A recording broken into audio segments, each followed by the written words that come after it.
This is Retro Sports Radio. Visit RetroSeasons.com for more sports history. On October 19th, 1976, the Cincinnati Reds visited the New York Yankees at Yankee Stadium for Game 3 of the 1976 World Series. The Reds led the best-of-7 series 2-0, and this is the CBS radio broadcast of Game 3, featuring announcers Marty Brennaman and Win Elliott. Game 3, Yankee Stadium, Win Elliott with Marty Brennaman, and it's about to happen. At the plate right now, Pete Rose, captain of the Cincinnati Reds, has handed out the lineups for his squad. Billy Martin, unlike the first two games, is out in person to hand the New York Yankees squad to the umpires. Billy Williams behind the plate on third base. The American League's Dave Phillips. Bill Deegan of the same league is on first base. Lou DeMuro of the American League is down the right field line. Bruce Froemming, second base. And Lee Wire of the National League is out in left field. The umpires are now disporting themselves around the field. The Yankees have gone back into their dugout. A couple of them were up, loosening up. Fred Stanley. They've been standing around during the introductions, and it's a little cold down there. The first ball tonight is going to be thrown out by none other than the incomparable Joe DiMaggio. Joe, whose last series here was in 1951. I see him. He's standing right in front of Bowie Kuhn, the commissioner, just this side of the Yankee dugout. Joe's just shaking hands with the commissioner. He's going to throw out the ball. It was back in 51.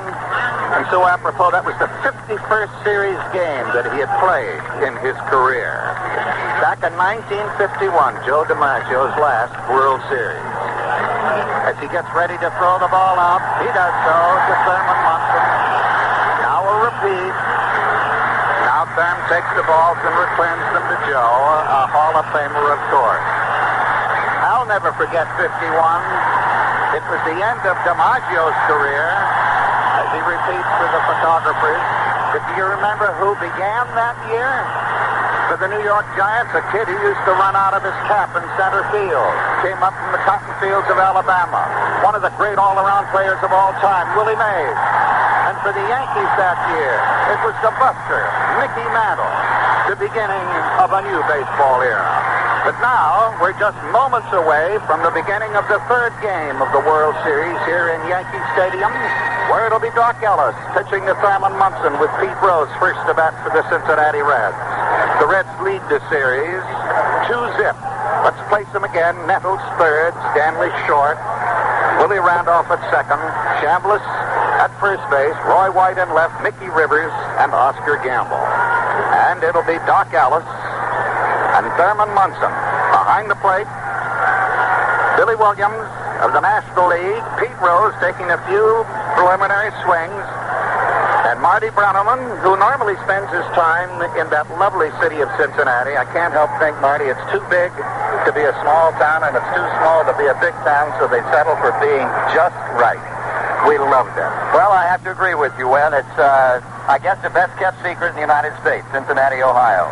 Well, we're doing our bit now to unlock that secret. It's a great town. Doc Ellis taking his warm-ups to his catcher, Thurman Munson.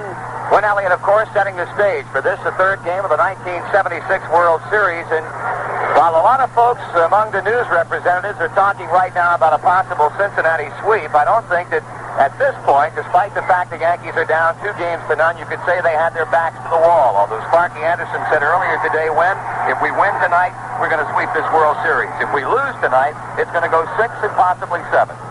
Well, Doc Ellis is a pitcher that keeps the ball low, which is, of course, valuable on this kind of natural grass because the ground balls are going to be slowed down. The whole thing about Doc is, what will his temperament determine? Will he be calm enough to pitch his game, or will he, it wouldn't be too uncommon to be upset or nervous at a time like this. Pete Rose standing off just to the right of home plate. Doc Ellis has finished his warm-ups, and Rose will lead things off for Cincinnati as he did throughout 162 games during the regular season, 3 over the Phillies in the playoffs, and now for the third straight time in the 76 World Series. Ellis to the wind, the pitch is taken for a strike, and this game is underway. And that was the loudest strike of the year. That, in fact, it was. Rose, of course, a switch hitter, batting left-handed against Ellis, and the doctor getting quickly out in front on strike 2 ball on the outside corner. Ken Griffey is in the on-deck circle. He'll be followed by second baseman Joe Morgan. Ellis sights a sign from Munson and in with a two-strike delivery. Just missing down and into Rose, who steps away from the plate and says something to plate umpire Billy Williams. The outfield for the Yankees giving Rose a lot of real estate in right center. Oscar Gamble playing him straight away in right. That one hit to shallow right center. It'll fall for a base hit. So Rose takes a big turn at first base as Gamble quickly whips the ball back into the infield, and Rose has opened this game with his first base hit in this 1976 World Series. Not his most robust. I thought it caught him right on the handle. Doc was trying to jam him, but he had enough handle hit in there to pop it right over the head of Willie Randolph. And if not running, at least the Reds are off. That'll bring up Ken Griffey. He also is without a hit up to this point. Griffey's been to the plate 8 times. No hits. He's knocked in a run. Third baseman Greg Nettles plays him in on the edge of the grass as Ellis checks Rose and gets a strike over at the knees on the outside corner. Around the Yankee infield, they've got Chambliss at first, Randolph, the rookie, at second base. At shortstop, Fred Stanley, the third baseman, as we mentioned, Greg Nettles. The outfield from left to right, Roy White, Mickey Rivers, Oscar Gamble, and Munson behind the plate. Here's a throw to first. Rose is back. Ellis, 6'3", 31 years old. Born in Los Angeles, California, now makes his home in Pittsburgh. He misses outside as the count evens to Griffey at 1 ball and 1 strike. Reds winning the first 2 games of this series at Riverfront Stadium in Cincinnati, 5-1 the first game final. And 4-3 on Sunday night as they bested the Yankee ace Catfish Hunter on Tony Perez's bottom of the 9th inning single. Griffey a bouncing ball. Chambliss has to leap. He'll have only 1 play and retires Griffey. He looked towards second base, but Rose had any play there beaten. And then had to quickly recover, go quick left to beat Griffey to the bag. So the Reds have a runner in scoring position on 1 out. It'll bring up second baseman Joe Morgan. Joe's had an interesting series. Probably the 2 most important blows he struck in the series, he didn't touch the ball. He was intentionally walked. That was the last play, or the next to last play in Cincinnati in the 9th inning in the second game. And you remember the walk he got just before Perez hit to Dick Allen. Marty, here's the pitch. Rose at second base. The pitch comes high to Morgan, a ball. Joe has had 3 hits. He's been up 8 times. Has exploded the only home run in this World Series. First inning, game 1 off Doyle Alexander. The outfield playing him pretty much straight away. Ellis a backward glance at second. In with a 1-0 pitch. Ball 2 is low. 2 balls and no strikes. Joe took a look at the right field porch here at Yankee Stadium in the Reds workout last night and talked about the glee of being able to play in this park for half of a 162-game season. He could pull that ball. But Ellis right now is a pitch away from walking him as he comes high on ball 3. 17-game winner Doc Ellis, labeled bad news in his days with the Pittsburgh Pirates, coming over to the Yankees under no-nonsense manager Billy Martin, and boy, had himself some kind of first year in the American League. At one time, Marty, he won 7 straight, and he was probably the best pitcher in the Yankee staff mid-season. He needs a strike on Morgan. Joe with a green light, a bouncing ball to first, played by Chambliss. He gets the out on Morgan as Rose rolls into third base standing, so 2 down. As Sparky Anderson from the Cincinnati dugout third base side did something that time he's done very, very often over the course of the season, and that's give his big hammers a green light on the 3-0 pitch. And both the outs in this inning, peculiarly enough, have been unassisted. High bounces, almost Baltimore chops to Chambliss at first. And here's the big gun of the 1976 series. They call him the big dog in Cincinnati. Veteran Tony Perez, 5 for 9, as Wynn said, the most proficient hitter so far, swinging at a foul ball on Ellis' first offering. 5 hits and 9 times up. He's knocked in a pair of runs and has an opportunity to do just that right here if he can come up with a 2-out base hit off Doc Ellis. We're in the top of the first inning, no score. Game 3 of the 1976 World Series from Yankee Stadium. Rose with a lead. The outfield bunching the alleys on Perez, who swings on an Ellis fastball and again fouls it off. Strike 2. You know him better than I, Marty, but Perez, being the biggest guy on the squad, seems to be the most affable. There's always a grin on that big face. Well, I'll tell you, he's probably the classiest athlete I've ever come in contact with. I don't know that anybody who's ever come in contact with Tony Perez doesn't just simply love the guy. Waiting on the 0-2 pitch. He sends a high pop into shallow right field. Randolph back. Gamble is in. Who's going to play it? Randolph, the second baseman, squeezes it. And the Reds are out in the first inning. No runs, one hit. Rose left stranded at third. After a half inning of baseball, the Cincinnati Reds nothing. The New York Yankees are coming to bat. Now that you're about to buy a microwave oven, know the facts about features. These are the facts on the Amana Touchmatic radar range, the first microwave oven with a memory. Set it and it remembers to defrost, cook, and call you when dinner's ready. Freezer to table 1, 2, 3. Amana Cookmatic Power Shift lets you select the cooking speed you need. Puts you in full control of everything you cook. Amana's 675 watts of cooking power cooks almost everything in 1/4 the usual time and saves energy, uses 50 to 75% less energy than a conventional electric range. The stainless steel interior is big enough to roast a family-sized turkey. The removable glass oven tray catches spills and broilovers. All this plus Amana's full 5-year warranty on the Magnetron. Covers Magnetron cost, labor charges, even the serviceman's travel expenses for 5 years. These are the facts. Amana believes once you know the facts, you'll buy an Amana Touchmatic radar range. Simple as that. I can tell you what you heard at the completion of that first inning. I'm a fan of old standing. I can't tell you what the baseball player feels down there because I threw my arm out when I was only knee-high to a peanut plant. But I can tell you what it's like to be in the stands rooting or standing or sitting in your living room now catching this game on radio and biting your fingernails. If you're a Yankee fan, you did silently at home what the 54,000 folks did here in the studios. They just let their breath go in when that pop fly went to right field. Because the Yanks looked like they might be had in the first inning with Pete Rose on third. And now long, tall, lean, I love to listen to those cartridges in the dressing room. Pat Zachry is out to face Nick the Quick. And you can hear a different kind of exclamation now. C-H-A-R-G-E is what it says on the board. Okay, Marty. Okay, it's Mickey Rivers standing in with Rose playing an extremely shallow third base. Zachry delivers. Mickey Rivers bouncing ball foul past first base. When you talk about the keys so far in this World Series, you talk about the ability of Reds pitching to keep Mick the Quick Rivers off the base path. He's been up 9 times officially. He has come away with nothing. And this is one of the big things that Sparky Anderson talked about coming in. Here's a bunt, third base side. Zachry quickly up throwing, and he got it. Oh, Perez dropped the ball. The throw was to the inside of the bag, right into the oncoming Rivers. Perez had it, and then he didn't have it. And Mickey Rivers is going to be on as he dropped one off the left side of the mound. Zachry came up, had time to get him, but his throw was to the inside, and Mickey Rivers on the coughed-up ball by Tony Perez is on at first. Actually, he had it, Marty, but as he ran by, Perez's glove was still out there in front with the ball, and Rivers' body brushed the arm of Perez and knocked the ball out of his hand. It was not deliberate. It just happened that way.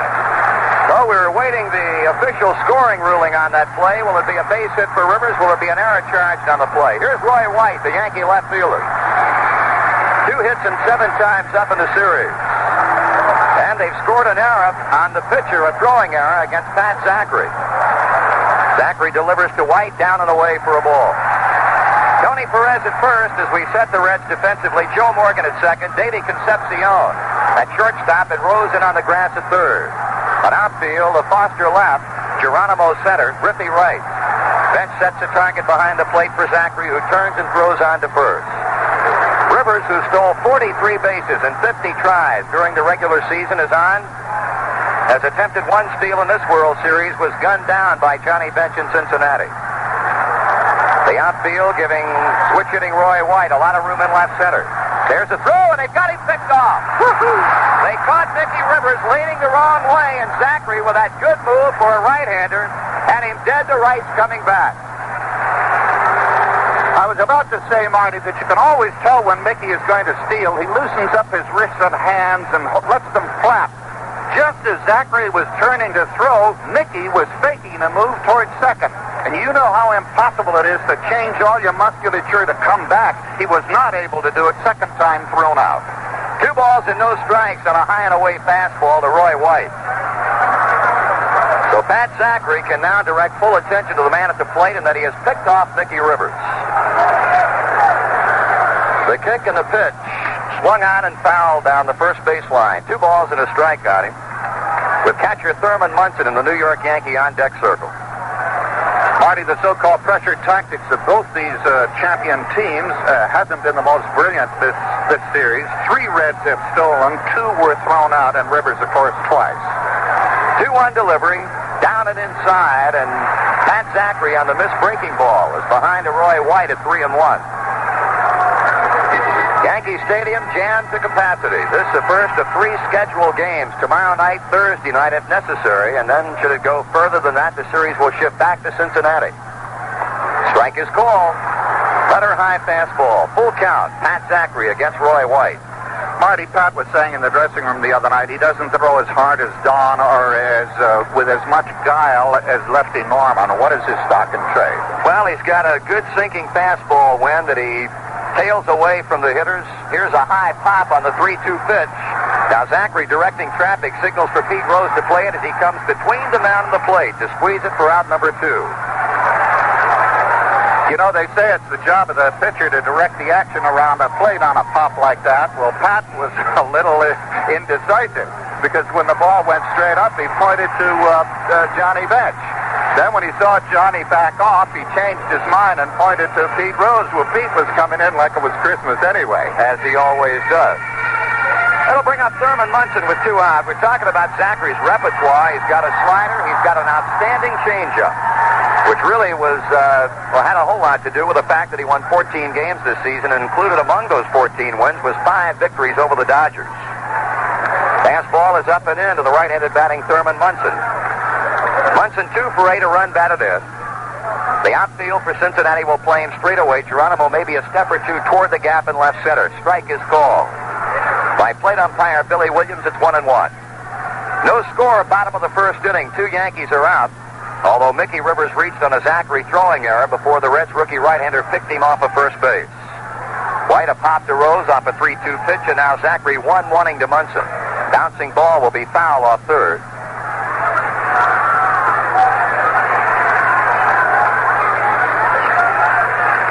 Zachry, a very, very high-strung young man from Richmond, Texas. He now makes his home in Waco, Texas.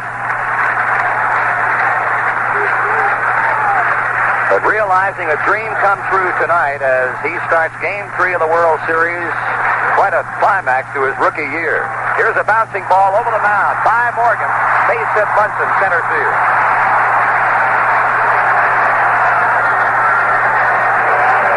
The first hit for the New York Yankees in Game 3 here at Yankee Stadium. For Munson, it's his 3rd out of 9 tries, so he's batting a flat 3-3-3. And up comes the guy that Sparky Anderson says is the guy they fear the most, Chambliss.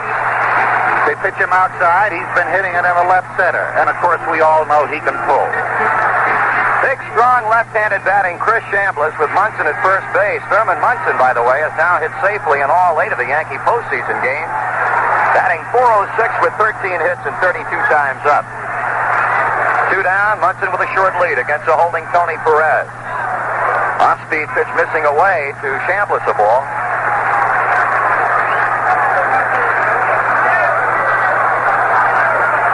On deck is the designated hitter Carlos May.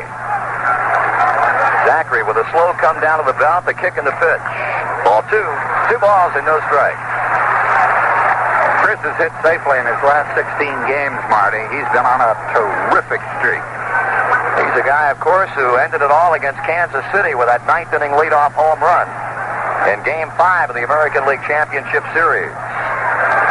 Swing at a foul tip to Johnny's bench's mid, and Chris Chambliss, in the inimitable words of Reds second baseman Joe Morgan, was spinning on that pitch, trying to take Zachry out of here. 2 balls and a strike. Chambliss levels a bat, now waiting. The pitch on the way to the plate. Low and outside, ball 3. At times this past season, Pat Zachry had a problem early, Win, of getting his control together. I can see one of his main problems is himself. On that pitch, which was wide, he let everybody in the park know he was disgusted. There was a signal from the bench, calm down, and he nodded, okay. 3-1 pitch. That ball is hit off the left field foul line and will carry back into the upper deck here at Yankee Stadium. So Pat Zachry has gone as far as he can go, and now Yankee manager Billy Martin has come out and is involving himself in a conversation with first base umpire Bill Deegan. Ellis Howard, the Yankee first base coach, is also involved, and Billy Martin is really upset. I think the motion that Martin has made to the umpire on first base, which is Bill Deegan of the American League, is that Zachry is not coming to a complete stop before he pitches to the plate. That is part of the modern baseball rule. You have to come to a complete stop before you can throw to the plate. If you're going to throw to first base, you must face first base. Your foot, the lead foot, must face in that direction before you can make the throw. Martin, who is a master at misdirection, may believe that Zachry is balking. On the other hand, he may know that Zachry has not got the most equal of temperaments, and he's out there possibly to upset the kid with the count 3-2 and Chambliss at the plate. You'll never know because Billy won't tell you, but this is the way Martin manages. If he can get any kind of an edge within the rules, he'll do it. Well, he's gone back to the Yankee dugout. Pat Zachry looking down at Johnny Bench. 3-2 on Chris Chambliss. 2 out. Munson at first base. And the payoff pitch with a runner going. He struck him out with a high fastball. The Yankees are done in inning number 1. They come away with no runs, a hit, 1 Cincinnati error, and 1 Yankee, Munson, left at first base. At the end of 1 full, the Reds nothing, the Yankees likewise. You can get shock absorbers almost anywhere these days, and good ones. But when you think you need shocks, what you really need is a shock specialist to make sure you get the right shocks for your car and the way you drive. At Midas, you get a shock specialist. Who else can you trust to tell you whether you really need shocks at all? Who else can choose from 5 different kinds of heavy-duty shocks for your car? Who else can install those shocks in 30 minutes or less? Come to Midas. We're shock specialists. We have to do a better job. You know, a lot of little cars from across the ocean are so exotic that getting service can be a trying experience. I need service on my exotic little car. Can you do it? Well, I'll try. Is this here the engine? I don't know. Me neither. But the Opel Isuzu is different. Because first off, it's sold and serviced by Buick Opel dealers. And secondly, instead of being exotic and complicated, it's nice and simple. Golly gee, that looks simple enough. The simple, fun Opel Isuzu. It might just be the little car you're looking for at your Buick Opel dealer. So it's the first inning over here at Yankee Stadium in the 3rd game between the Reds and the Yanks. Both teams threatened somewhat in the top half of the first. Pete Rose singled, then 2 infield ground balls got him to 3rd, and the dangerous Tony Perez was taken out on a fly ball to right field.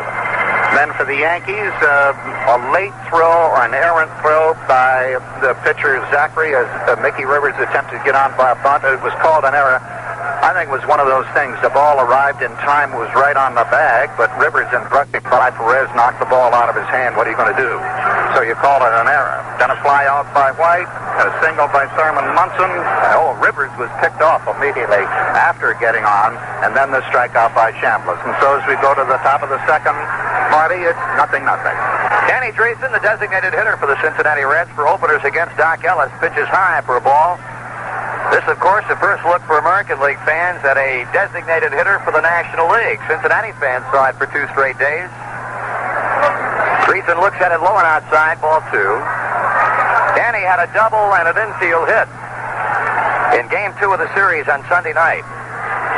Left-handed batter, and there's a strike in, taken by Driessen. 2 balls and 1 strike. George Foster is on deck, and then it'll be the Reds catcher, Johnny Bench.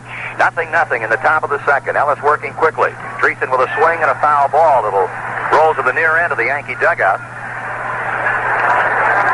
The Reds trying to do something that no National League team has done in 54 years, and that's win back-to-back world championships. John McGraw's New York Giants in 1921 and 1922, the last team to do it. Ball 3 and a full count. So Driessen trying to get on to open the Cincinnati second inning. Ellis kicks and throws, and that pitch is hit off the pitcher's glove, but fielded by Willie Randolph. Quick throw is high, and Driessen is going to be safe. It took Chambliss off the bag and really had to climb the ladder to keep that ball from ending up in the seats behind the Yankee dugout. Let's pause 10 seconds for station identification. This is the CBS Radio Network. Complete business reports 20 times daily on News Radio 78, WBBM, Chicago. They scored that with an infield hit for Danny Driessen. The ball deflected off the glove of Doc Ellis that took some of its momentum away, but it looked like Willie Randolph had enough time with a good throw to get the out at first base. It was high, and Driessen has gotten a hit for himself. I would have given it an error. That'll bring up George Foster. Right-handed batting power hitter. Driessen is going to be running on a pitch, and the ball gets away from Munson. Now the question is, was it bunted by a foul by Foster, or whether Munson just allowed the ball to get away? Apparently no contact made, and Driessen has been credited with a stolen base. From our position behind the plate, that was a real tough one to see whether it actually hit the bat. But, of course, the umpire being right there, Billy Williams said no, and Driessen has his stolen base. That is the fourth of the series for the Reds. And for the second time in as many innings, the Reds have a runner in scoring position. Pitch to Foster taken for a strike. They've got nothing in two on the board. That cannot be right. If there was a foul ball, Danny Driessen could not have ended up at second base with a steal. So it'll be 1 ball and 1 strike. Foster 3 for 7 in the first 2 games. He's knocked in a run. Nobody out, a runner at second base. And now as Ellis comes set and straddles a pitching rubber, he steers Driessen back towards the second base bag. Ellis into his stretch, and the pitch. Foster fouls this one back onto the netting behind home plate. 1 ball and 2 strikes. Johnny Bench will be up next. The Reds trying to become the first club in this third game to dead home plate. Pete Rose as far as third base in the first inning, but Perez with a pop up to Willie Randolph at second to get Doc Ellis out of that little bit of a problem. And now again dealing to George Foster. Here's a fly ball hit well to right center field. Gamble on his horse will not be able to run it down. That's going to get Driessen around third and onto the plate as Foster goes in standing up at second base.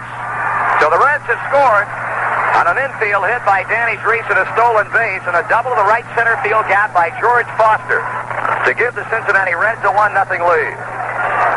And that was a well-hit shot just to the right of the 385 mark, and it jumped high over the wall, hit the concrete, and came back on the playing field.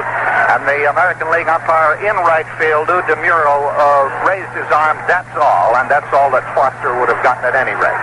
So a ground rule double, an RBI double for Foster. Here's a line drive off the glove of the first baseman Chambliss. Throw to first, and that is time. Doc Ellis coming off that mound like a shot.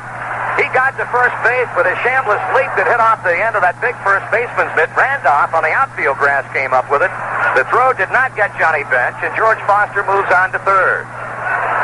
So the Reds, who have scored 1 time in the inning, have sent 3 batters to the plate, and all 3 have reached safely against Doc Ellis and the New York Yankees.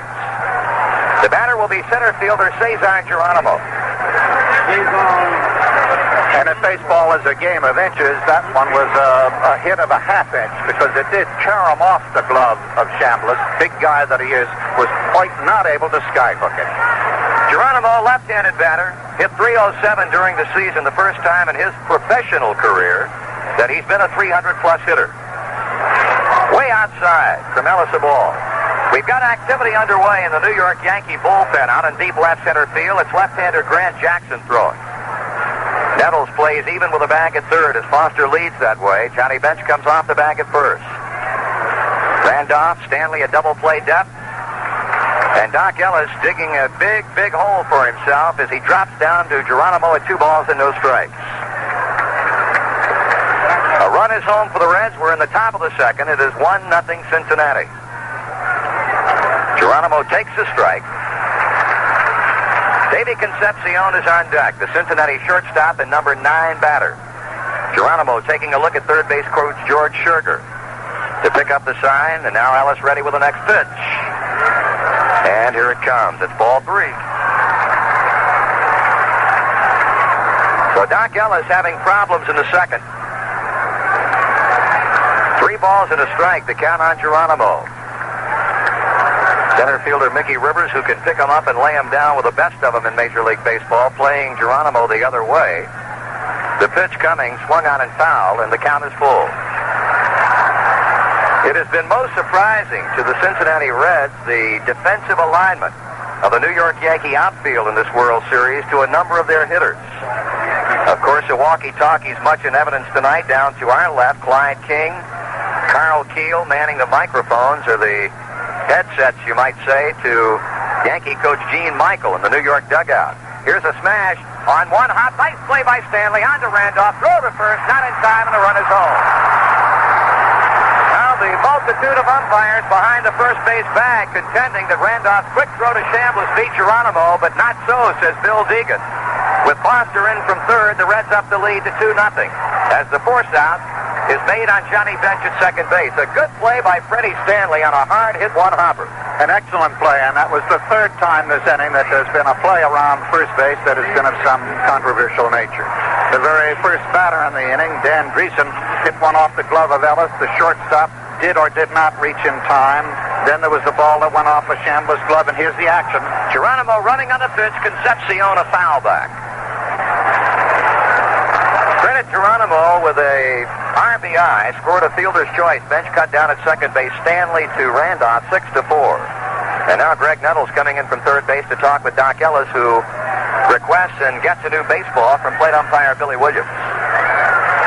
Dimensions here at Yankee Stadium, 310 down the left field line, or 312 rather down the left field line, 310 to right, 387 as it juts out from the left field foul pole, then 430. The deepest point of the park got in deep left center by the Yankee bullpen. Throw to first base by Ellis. 417 to straightaway center. 385 to the power alley and right center field. Concepcion, a right-handed batter. The pitch coming from Ellis, and it's taken for a strike on the inside corner, 0-2.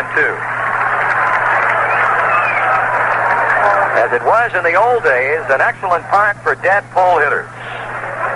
And in Cincinnati's case, Johnny Bench and, as we mentioned earlier, Joe Morgan, a right-handed hitter and a left-handed hitter, would love to be able to play in this ballpark. The runner goes, the pitch is swung on and foul. Concepcion just throwing his bat at the ball almost in order to make contact. And Sparky Anderson doing what he said he would do in this World Series, and that is test the arm of Thurman Munson, which at times can be very erratic, and it is something that has shown up at times so far in this series. But, Marty, so far in this inning, it hasn't been a particularly robust attack that's gotten these runs. It's the champions taking advantage. Throw to first base, and Geronimo has to dive back ahead of the swipe tag by Chambliss. Grant Jackson continues his deliberations in the Yankee bullpen. The Reds have scored twice in this inning. There is only one man out. Geronimo getting quite a lead at first base. Ellis stretches, the runner goes, they call for a pitch out. Here's the throw to second, and Stanley lets the ball get away from him. They had him out by a country mile at second base, and Stanley allowed the ball to hit off the heel of his glove and picked up by Willie Randolph. That should be scored an error on Stanley because it was a no-contest play at second base. Munson guessed right, he called for a pitch out, but they scored a stolen base. That's the third time tonight I've disagreed with the official score. There was no question that the play was there. Stanley, in his eagerness to get the ball down, had the ball hit the thumb of his glove, and it went off. There was daylight between the base and the base runner. But there he is, on second and in scoring position again. So Concepcion with a count of 1-1. The pitch is swung on and fouled, and I've got to concur with you when we've seen 3 plays here that certainly would appear to have been scored another way. The Reds will now have gained credit for 2 stolen bases in this inning, which in tomorrow morning's newspaper will look like a slam against the arm of Thurman Munson, but at least in that case, that's not so at all. Ellis with the advantage. Here's a fly ball hit to left center field. Charging is the left fielder White as Geronimo gets a green light coming around third and on into the plate. And now the ball getting away from Stanley on the throw-in, but picking it up is Nettles to hold Concepcion at first. It is 3-0 Cincinnati. And I know that Billy Martin must be inside a little bit irate because he talked in the 2 games in Cincinnati about the flares that the Reds had in that pair of games at Riverfront Stadium in Cincinnati is flaring Doc Ellis and the Yankees to death here in the second. By a flare, that's a fancy name for a half-hearted Texas leaguer that just flukes over the infield. In fact, Roy White charged the ball as though he were afraid it was going to bounce over his head like it normally would have in Cincinnati. And he let it bounce to him. Pete Rose up for the second time in as many innings. He looks the ball into Munson's mid. It's low for ball one. Driessen opened with an infield hit to second. Stole second base. Foster with the only well-hit ball in the inning, a double to the right center field alley to make it 1-0. This one is bounced to the left side. Stanley backhand, flips to Randolph one, throw to Chambliss. That's a double play, and that's the inning. Davey Concepcion rolling around at second base as he tried to take Randolph out, but apparently he's all right. Although Concepcion shaking his left arm as he came in hard on Randolph, and he may be a little bit shaken up. In the inning, the Reds get 3 runs on 4 base hits, no Yankee errors, and nobody left on base. So at the end of an inning and a half, it's the Reds 3, the Yankees nothing. Chili Springfield announces Aramid Plus, an incredible new tire cord. It's a step ahead of steel. This amazing fiber has the strength of steel with less weight.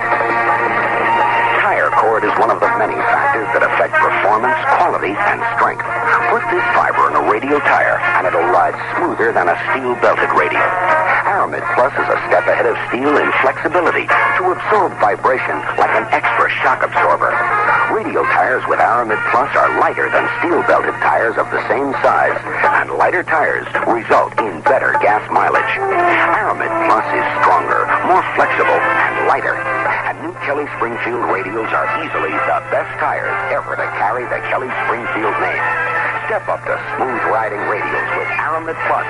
It's a step ahead of steel. Kelly Springfield. Tires that make a world of difference. As in the first game at Riverfront Stadium in Cincinnati, the second inning has proven fruitful indeed for the Cincinnati Reds. In each game, they had 4 hits and scored 3 runs. The first game, however, they're hitting a little more robust. Today was taking advantage of everything that happened in the infield. The one blow that really was worth it was that blow to right center field by George Foster. The rest were singles that died over the infield, or were thrown errantly, or were beaten out along the base path. And no matter how you did it, the Reds always do it, and they lead 3-0 as the Yankees come up for their second turn attack. As it was in the top of the inning, it'll be the designated hitter leading things off, Carlos May. We might tell you that Davey Concepcion is all right. Out at shortstop for Cincinnati. The pitch to the left-handed batting May, a call strike. Reds trainer Larry Starr was out for quite some time during our commercial breakaway, but Concepcion, now flexing that left arm, was judged to be well enough to remain in the game. The 0-1 to May. Swung on, and that's bounced just off to the left, a foul ball as Johnny Bench comes up with it on a hop. That's Zachry being touched for a 2-out hit in the first inning by Thurman Munson after allowing Rivers to get on through his own throwing error, but promptly picked speedy Mickey Rivers off the first base bag and ended the inning with a flourish, a high fastball that got Chris Chambliss struck out swinging. Here's a ground ball to first. Perez backs a step. He waves Zachry off and beats May to the bag in a foot race. 1 down. You know, Marty, Mickey Rivers being picked off first base in the first inning might be the height of frustration for the New Yorkers. In the previous games, he wasn't able to get there. And here he did get there, and before you could take a breath, he was out. And unless Rivers is on those base paths to upset the pitcher, and in this case the young Zachry, a good deal of the Yankee attack is stymied. He makes things happen for this New York club. Here's another man who makes things happen, and Greg Nettles. He led the American League in home runs with 32. Left-handed batter starts to go around on a breaking ball, but checks his swing in time as Billy Williams gets help from third base umpire Dave Phillips. 4-1. I think it's only fair to note that in this series so far, Greg has hit into 2 double plays. 1 for 7 as a hitter. 2 RBI. The 1-0 to him. That's a fastball high, ball 2. Swinging a bat in the Yankee on-deck circle is right fielder Oscar Gamble. Base coaches for the Yankees, Alston Howard at first, Dick Hauser at third base. The 2-0 coming, and that is swung on a high, deep drive, but it'll be fouled down the right field line. The Cincinnati book on Greg Nettles, a high ball hitter, and Zachry threw one up in his eyes that time, and it could well have cost him. Nettles blowing into his hands on a very, very cool night in New York City. Back in the batter's box as Zachry sends in the 2-1. That is grounded to first base and foul between the bag and the coaching box. They had a hot water bottle in the Yankee on-deck circle earlier, but as we look down now at Oscar Gamble, we see no evidence of it. Well, they have portable heaters under the seat. I don't know what the implication of that is, but at least it keeps them warm. I don't know what portion of the Yankee anatomy is getting the good of it, but it is under the seat.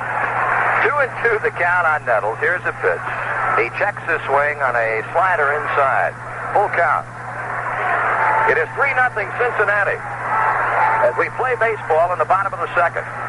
Bay has bounced out to Tony Perez unassisted, and Tony now playing deep for Nettles. Here comes a payoff, and it's high and away, and Nettles is on with the first walk allowed by Zachry in the game. Marty Gregg is not only the home run champion of the American League, but he has a very settled idea of what he's worth. He played well over half the season, without signing with the Yankees. He was one of the option players, and then finally he and Yankee management came to an agreement. So he pretty much knows who he is and what he can do. And he has had a fantastic year at third base as a fielder. I haven't seen anybody play the bag as well since the halcyon days of Brooks Robinson. Now, that may be a little sacrilegious, but he was diving and swooping. He was great at third base this year. Oscar Gamble, the batter. Joe Morgan came in from second base to talk with Pat Zachry. Gamble batted only .232 during the season, but he can play long ball. He had 17 home runs and knocked in 57. One out, one on. Zachry with a check of the runner at first base. He pitches, and Gamble swings and fouls this one out of play. I think Oscar hit the longest ball that a Yankee certainly had hit this year, way up on that second deck, where I see a sign out. So pervasive is the idea of winning may not be everything, but it certainly ameliorates one's feelings. There's a sign out there that says, Brooklyn loves the Yankees. Took a long time for a sign like that to, I guess, be flown in this ballpark. Since the tree grew there. Infield, a double play depth. Gamble takes a strike. And so Zachry with the advantage at 0-2. Tomorrow night, it's going to be right-hander Gary Nolan for Cincinnati, the winningest pitcher on the Red staff. He had 15 of them. One of 10 or 7 pitchers to be in double figures win-wise for the Reds. And it'll be single baller Ed Figueroa, a right-hander for the Yankees. Pitches up high, 1 ball and 2 strikes. Zachry sort of has a hitty, herky, jerky movement, especially when he wants to really put the mustard on it. He screws up his arm and he comes over with a wrist snap. And more often than not, it's off target. He pitches, and the off-speed pitch is low for ball 2. So he had Gamble in a hole at 2 strikes, and now will be delivering the 2-2 pitch. Well, you referred to him in the pre-game show win as cadaverous, and I think that's a pretty good description of him. I didn't mean that negatively. 6'5", 175-pounder, Zachry. Here's a fly ball to center field. Geronimo started in, now drifts a bit back and off to his right to Spirit. Gamble hit it on the button, but Geronimo flagged it down, and there are 2 Yankees out here in the second. And stepping in is second baseman Willie Randolph. Marty, what I meant is when you reach a certain age and certain parts of you go to pot, you look with some askance at a young man who can still wear a belt size 30, But he did remind me of Lefty Grove a quarter of a century ago, long, tall, and with an Adam's apple. Second baseman Randolph, 1 hit 6 times up in the World Series. Fastball is high, ball 1. The Reds scored 3 times in the top of the inning. May bounced out to begin the Yankees' second. There was a walk to Nettles. Gamble is lined to center. Randolph, a right-handed batter. He swings and he misses. Bench comes up as if to throw down to first base. Nettles had bluffed to break towards second, but quickly pulled up short and went back into the bag. 1 ball and 1 strike. Willie Randolph, briefly with the Pittsburgh Pirates last year. In fact, he made the final out in the 3-game sweep by the Reds over the Pirates in the 75 League Championship Series. Fly ball. Left field. Foster tracking it, pounds a glove, and that's the inning. The second inning numbers for New York. No runs, no hits. They strand to one. At the end of two complete at Yankee Stadium, Cincinnati 3 and New York nothing. Until now, a do-it-yourselfer needed a vise to hold his work, a workbench to hold the vise, and the space to fit the workbench. Hi, Pat Summerall to tell you that True Value Hardware stores can help you change all that with the Black & Decker Workmate. It's a portable all-purpose workbench, vise, and more. It adjusts to hold wedge-shaped objects, pipe, even irregular and bulky items like bicycles for repair. Yet it weighs just 32 pounds and folds to the size of a collapsed lawn chair, so you can take the workbench to the work. See the Workmate portable all-purpose workbench at True Value Hardware stores. And while you're there, check out their selection of Black & Decker power tools, like the 3/8-inch power drill. It drills through 3/8-inch steel or 3/4-inch hardwood. It's double insulated for electrical safety, and it's just $9.88. It's more than just a name. It's their way of doing business. We're going to the top of the third inning with the Cincinnati Reds as they did in the first game, holding a 3-run lead. They have taken the lead in each of these three games. However, tonight, with Doc Ellis on the mound for the New York Yankees, this big crowd of 54,000 plus hopes that he regains his composure. He will set the Reds down from here on in and can stay in the game because a designated hitter makes that possible, while his Yankees conceivably can chip away at Zachry. That's what they hope and pray. Mr. Griffey, Ken by first name, comes to the plate. Has a few things to say to Billy Williams, the plate umpire. They doodle around, clean up things. You can see the black rim on the outside of the plate, that beveled edge. The speedy Ken Griffey, a 29th draft choice, 29th round. Young man who certainly looms as one of the superstars of the future in the National League. To pitch high a ball to him. He batted .336 and lost the batting title on the last day of the season when Cub third baseman Billy Matlock had 4 base hits. But still a super year from this kid from Donora, Pennsylvania. And that should ring a bell. Ball 2. Stan Musial, of course, from that Pennsylvania city. And this young man trying to make a name for himself in this game of baseball is off and running. Marty, you had to have brains to trade for Foster and Morgan, but you had to have luck to pick this kid up. Absolutely, Wynn. No question about that. Here's a strike taken by the left-handed batter, 2-1. He bounced out to first baseman Chambliss in the opening inning.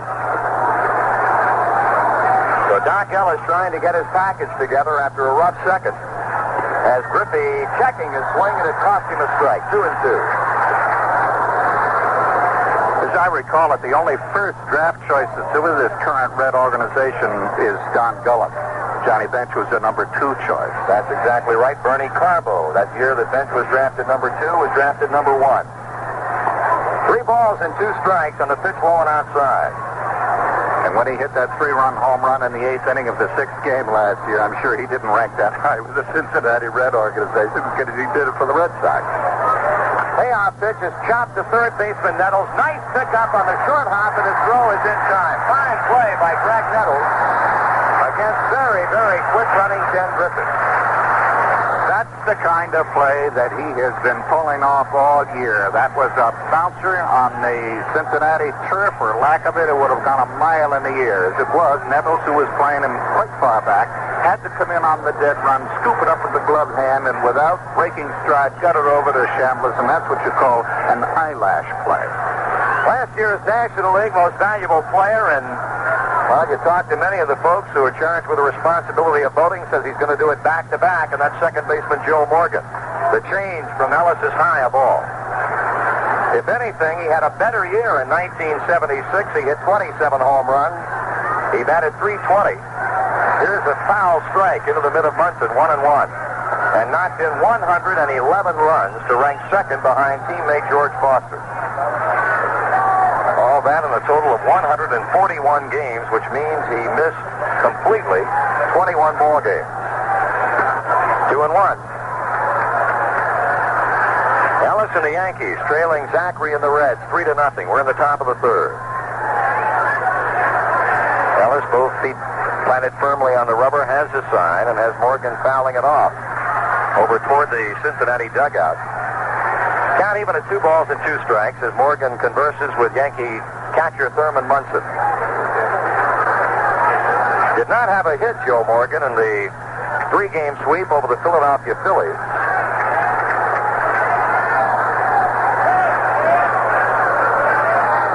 Waiting on the 2-2 pitch from right-hander Doc Ellis. It's on the way to the plate. It's cut on and bounced right side. Randolph has it.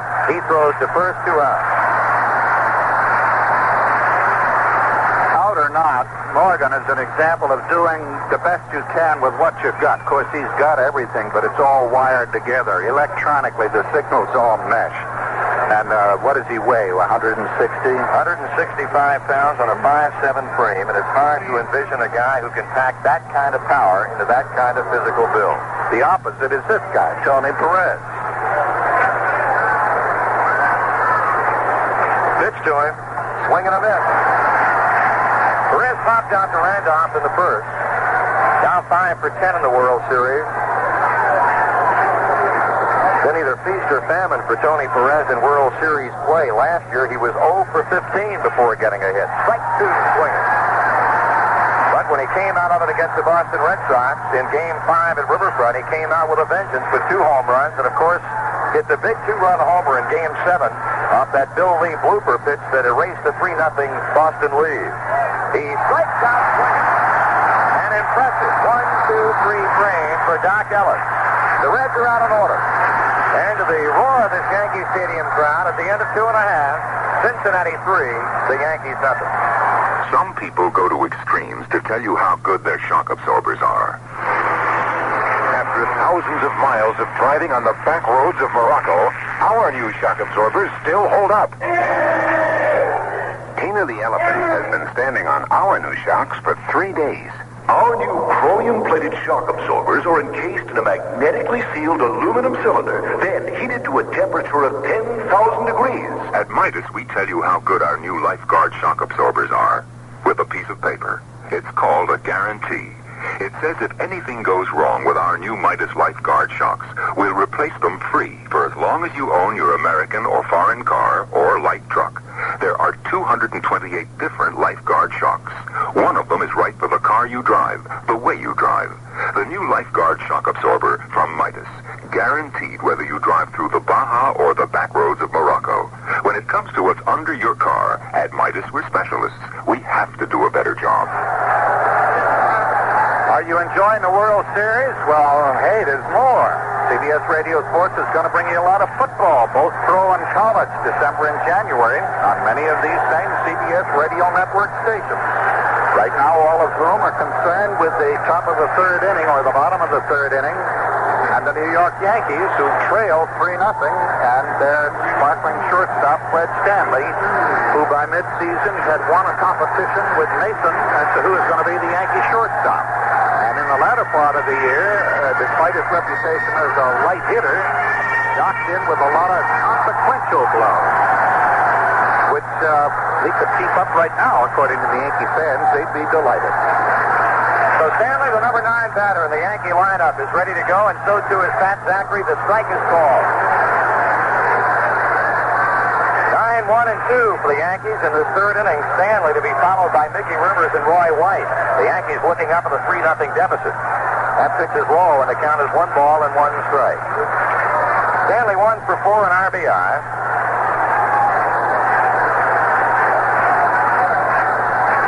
Zachry rocks to the wide. The pitch, strike 2 called on the outside corner, and that pitch right there is the pitch that made Zachry a 14-game winner. A slider away, and at times he had a sold-out sign on that outside corner against right-handed batters.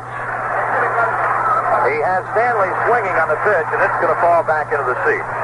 Marty, he was the best pitcher for the Reds in the latter part of the season. Far and away when he started out the season in the Cincinnati bullpen. He got an opportunity to start, won a game in Wrigley Field, and had back-to-back starts against the Dodgers before overflow crowds. One in Cincinnati, one in Dodger Stadium, and one handily both times. Here's the chopper to the mound. Zachry deftly cradles it in his midsection and flips on to Perez. 1 down. I had the feeling, and I don't attempt to read Sparky Anderson's mind, but I had the feeling that had not Zachry been the comparative youth that he is at 24, he would have started him in the playoff series as the first pitcher. I think on the basis of quality, he deserved the start. Well, he was far and away the most consistent starter from beginning until end for Cincinnati. Facing Mickey Rivers, who reached on Zachry's throwing error in the first, swing and a miss. There's a change that had Rivers way out in front. Mickey looking to Dick Hauser in the third base coaching box. Rose again, as he has been every time this man has come to the plate playing shallow at third, and Rivers bounces that way, but it finds its way to the Cincinnati dugout. Strike two. The only two regulars in this World Series without a base hit, Mickey Rivers is one, and Ken Griffey, the Cincinnati right fielder, is the other one.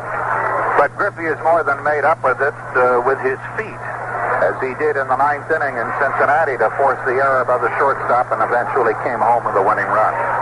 0-2 on the way to Rivers. Swing and a foul. Johnny Bench could not hang on to it. That's the only thing that kept Rivers from being struck out, so the count holds at 2 strikes. The Yankees trying to become the 7th team in World Series play to bounce back from a 2-0 deficit. The last team to do it was the Pittsburgh Pirates in 1971 against Earl Weaver's Baltimore Orioles. Rivers strikes out swinging. Bench drops the ball, tried to tag Rivers, and now throws on to Tony Perez to complete the strikeout, the second of the game for Pat Zachry.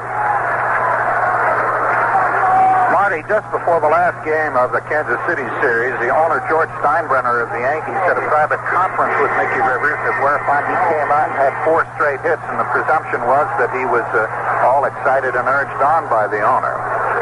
I understand they had the same kind of a meeting last night. And apparently there were conflicting viewpoints on the meeting. Steinbrenner felt like it was profitable. Mickey Rivers seemed to be a little bit perturbed over it. Call strike is into Roy White. Rivers was quoted in the New York newspapers this morning as saying some people get into a slump and there's nothing you can do about it.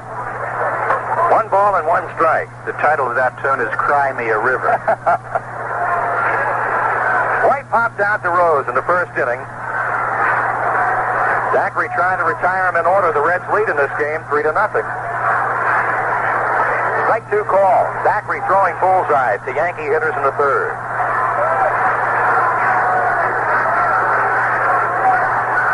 White out of the batter's box, now climbs back in as Johnny Bench sends out the sign, and Zachry sends in the pitch.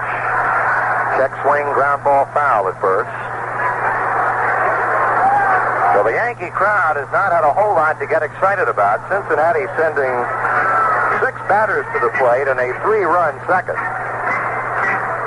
And as Wynn pointed out, the second inning has become a good luck charm for the Cincinnati Reds in this World Series. 1 ball and 2 strikes. Missing outside, Zachry, 2-2. And for those who have the second inning in the pool, maybe they want enough to build one. I would think so. White looking at a straightaway Cincinnati outfield. He checks his swing on the change-up high, ball 3. Zachry has gone 3-2 to a number of Yankee batters here in the early inning. Something that Sparky Anderson pays a great deal of attention to, and of course with a man by the name of Raleigh Eastwick in his bullpen. When you get to the late innings talking about the 8th and 9th, you can look for that possibility. Here's ball 4 high.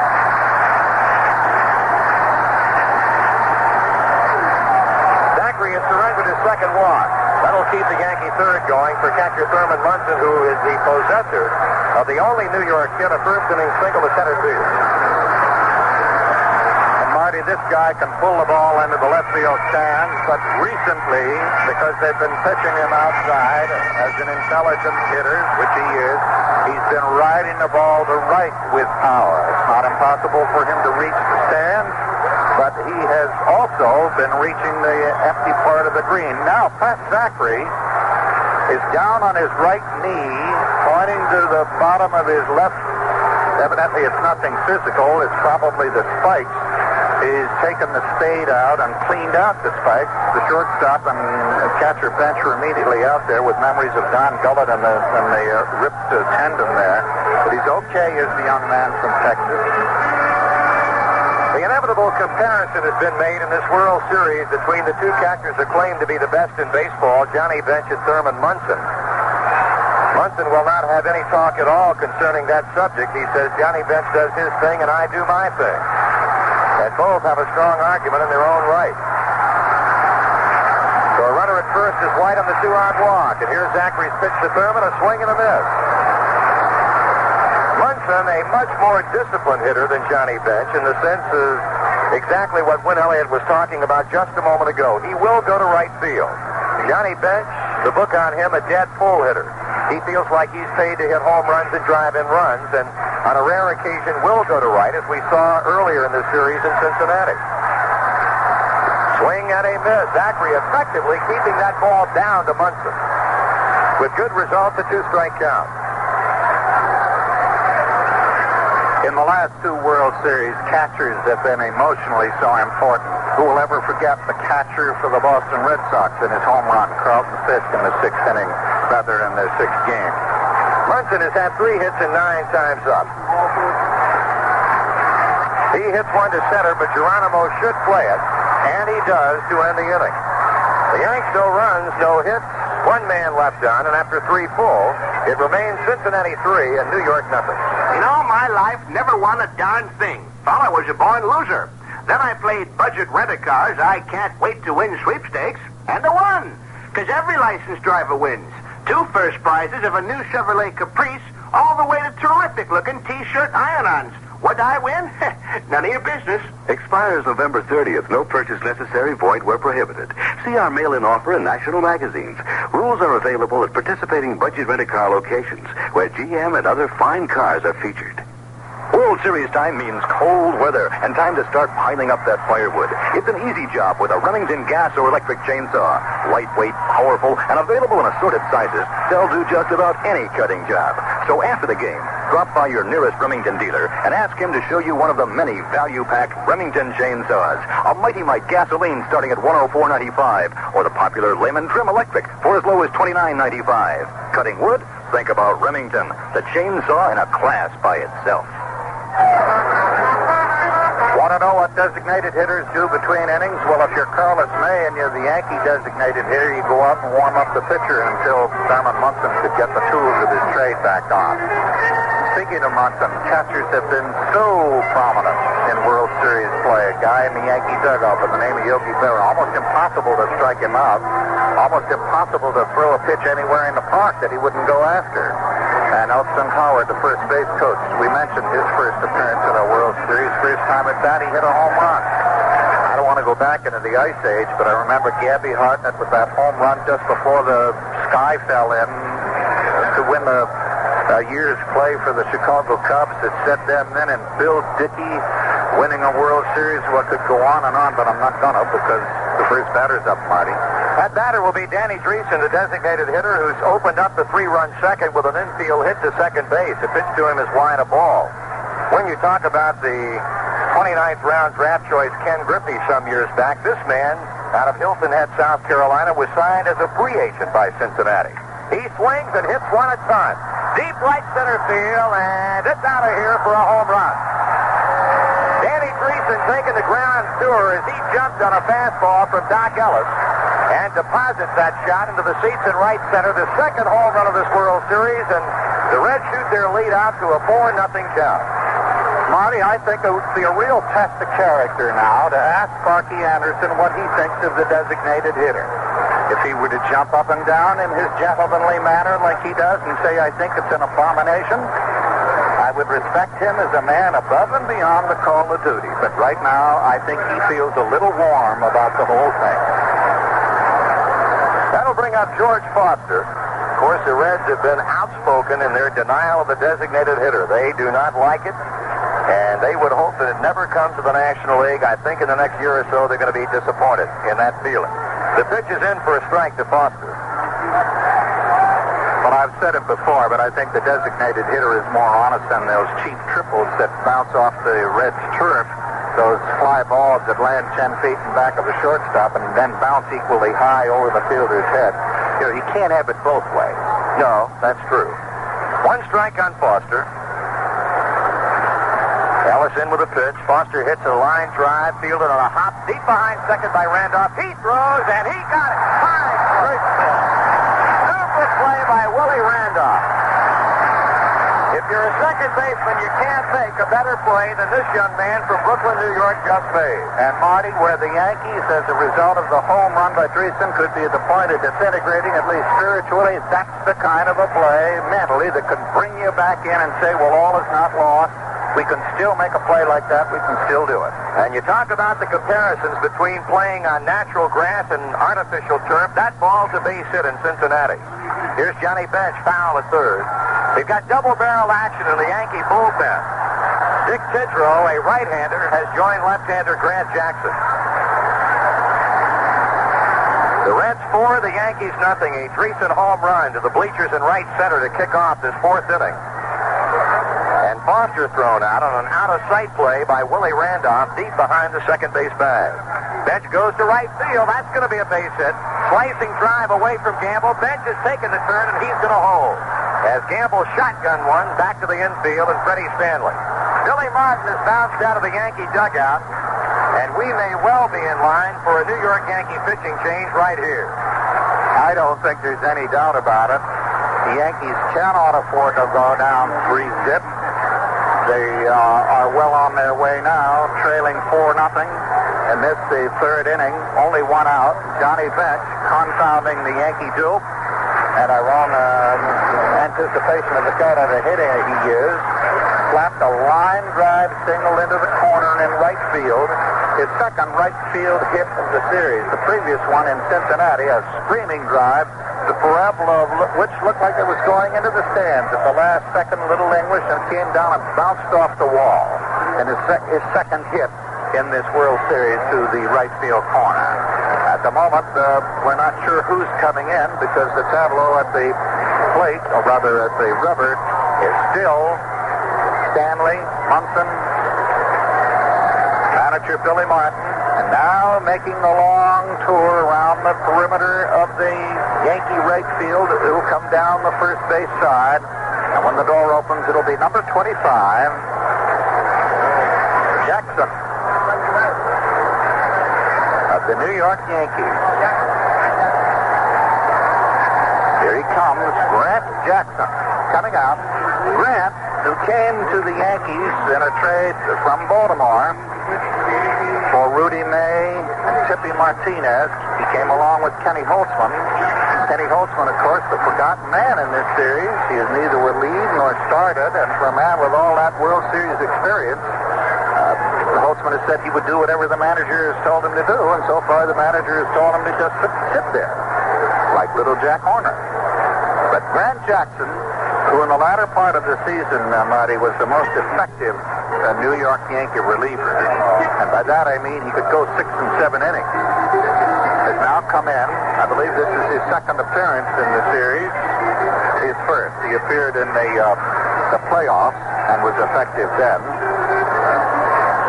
Now then, Alexander, Lyle, Hunter, Ellis, and Grant Jackson. I know it confused me. Grant was up on his feet so many times in the bullpen. So when Hunter was staggering in that second game. But here's Grant, a left-hander. He's low smoke, as we used to say in the old days.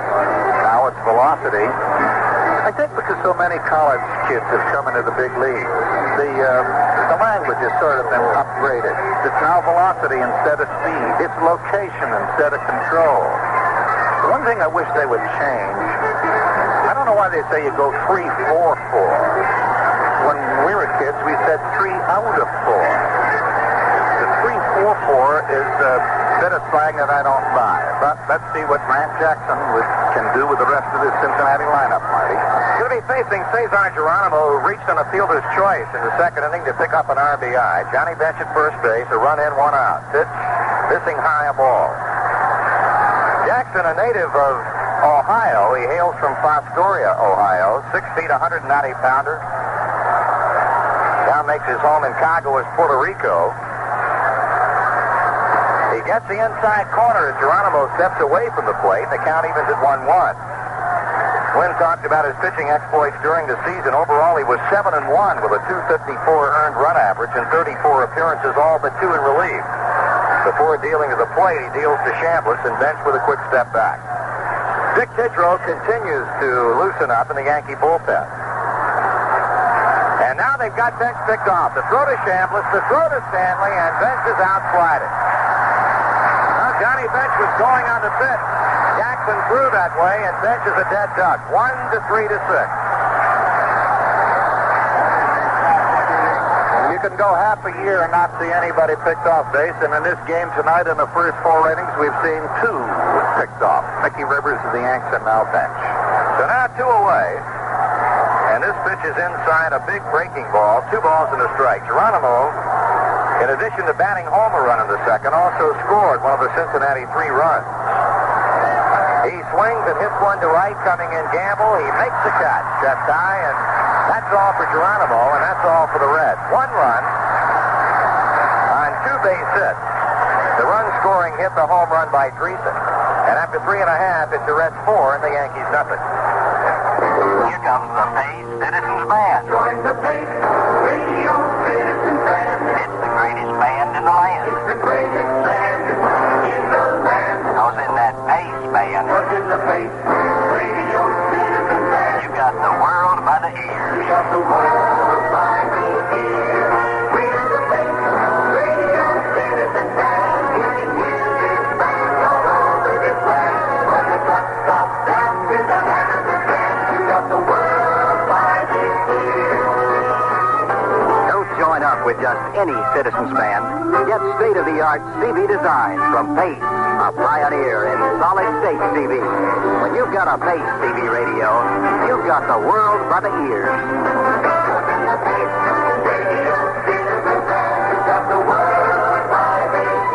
Buy a 23-channel Pace before December 31st, and you can have it updated to a 40-channel. Ask your dealer.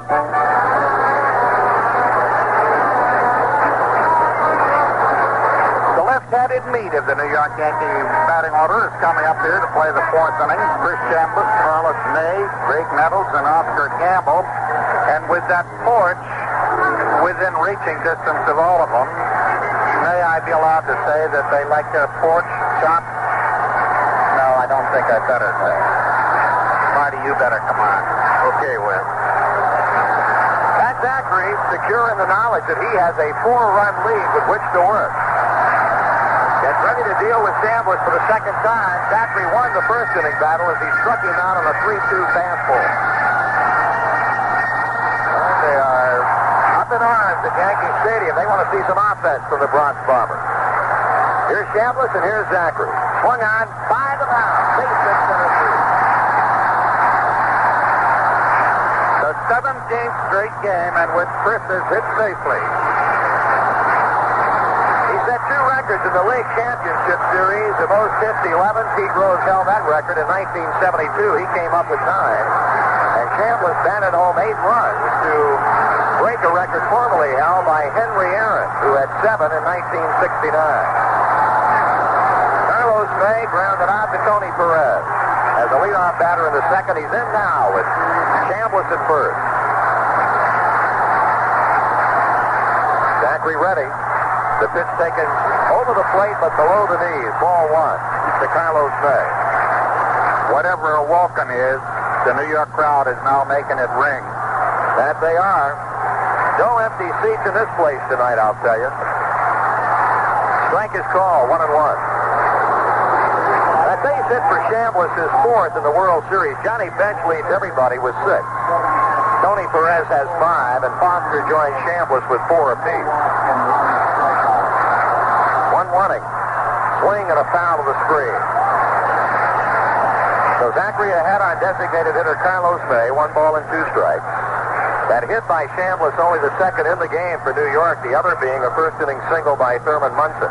While the Yankees, or rather the Reds, have had 7 in scoring their 4 runs off the departed Doc Ellis. Strike swinging, and that's a strikeout for Zachry, his 3rd in this game. Mark one up for the kid in that instance because Carlos May is not an easy strikeout. He's a very discriminating hitter and very often will take 2 to wait for the 1. That time, he never found it.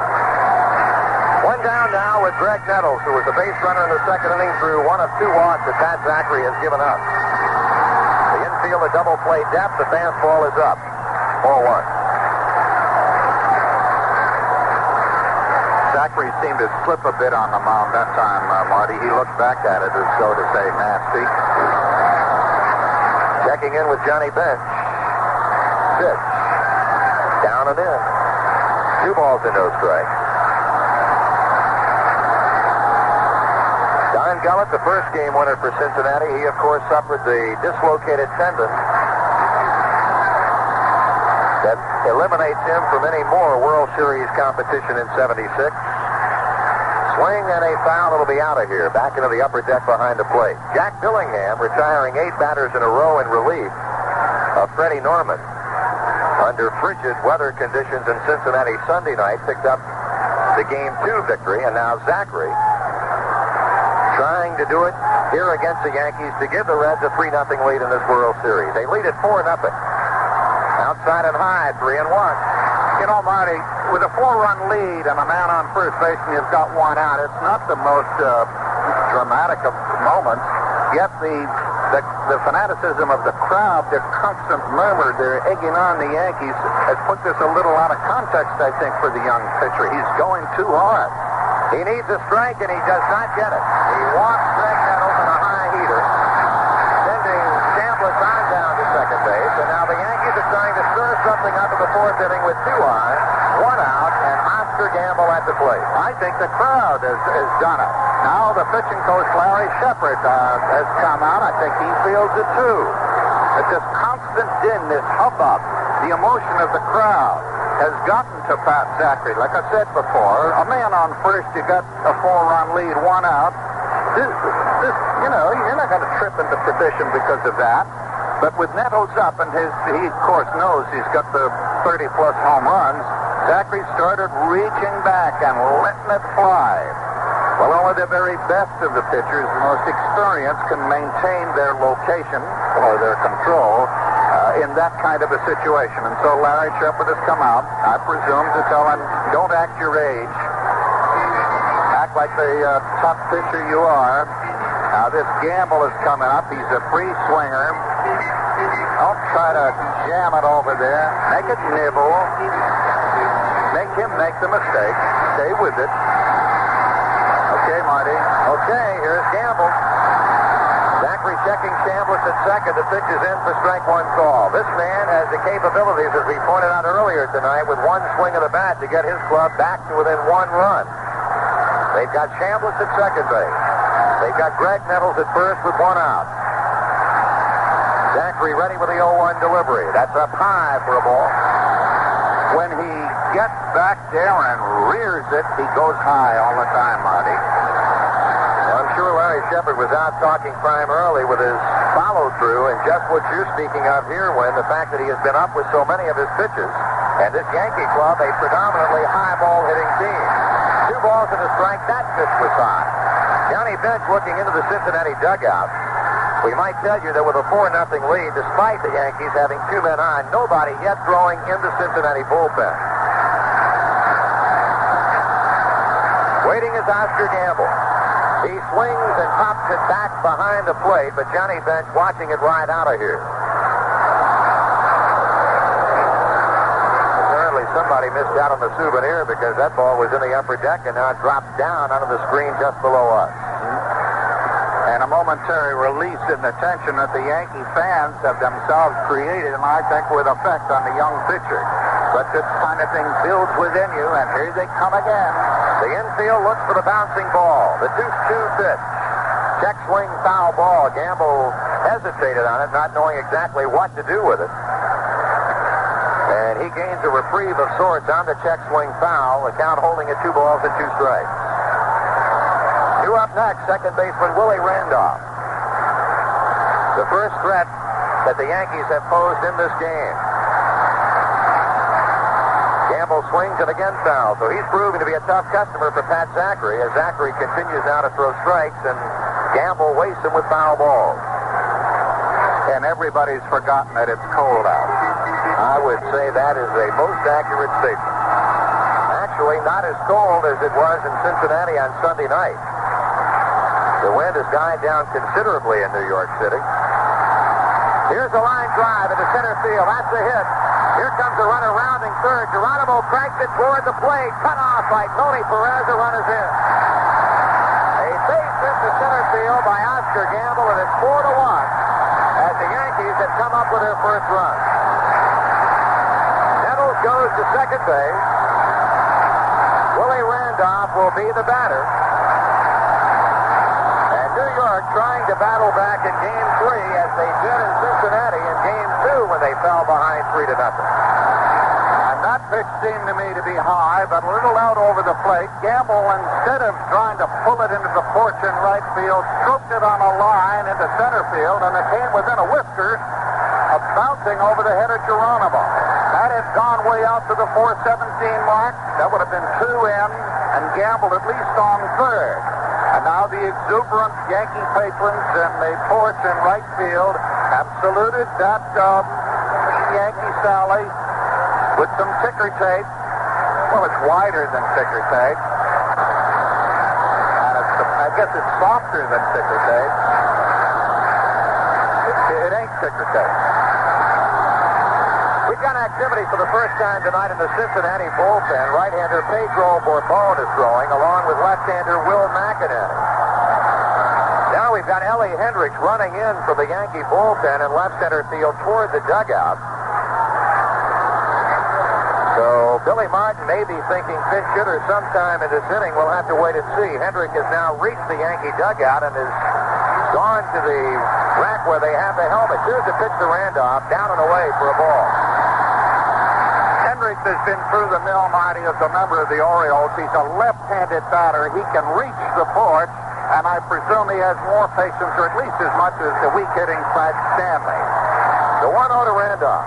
Swung on and popped up. That's going to be playable by Johnny Bench as he comes toward the Reds on deck circle and beyond, and he's got it for out number 2.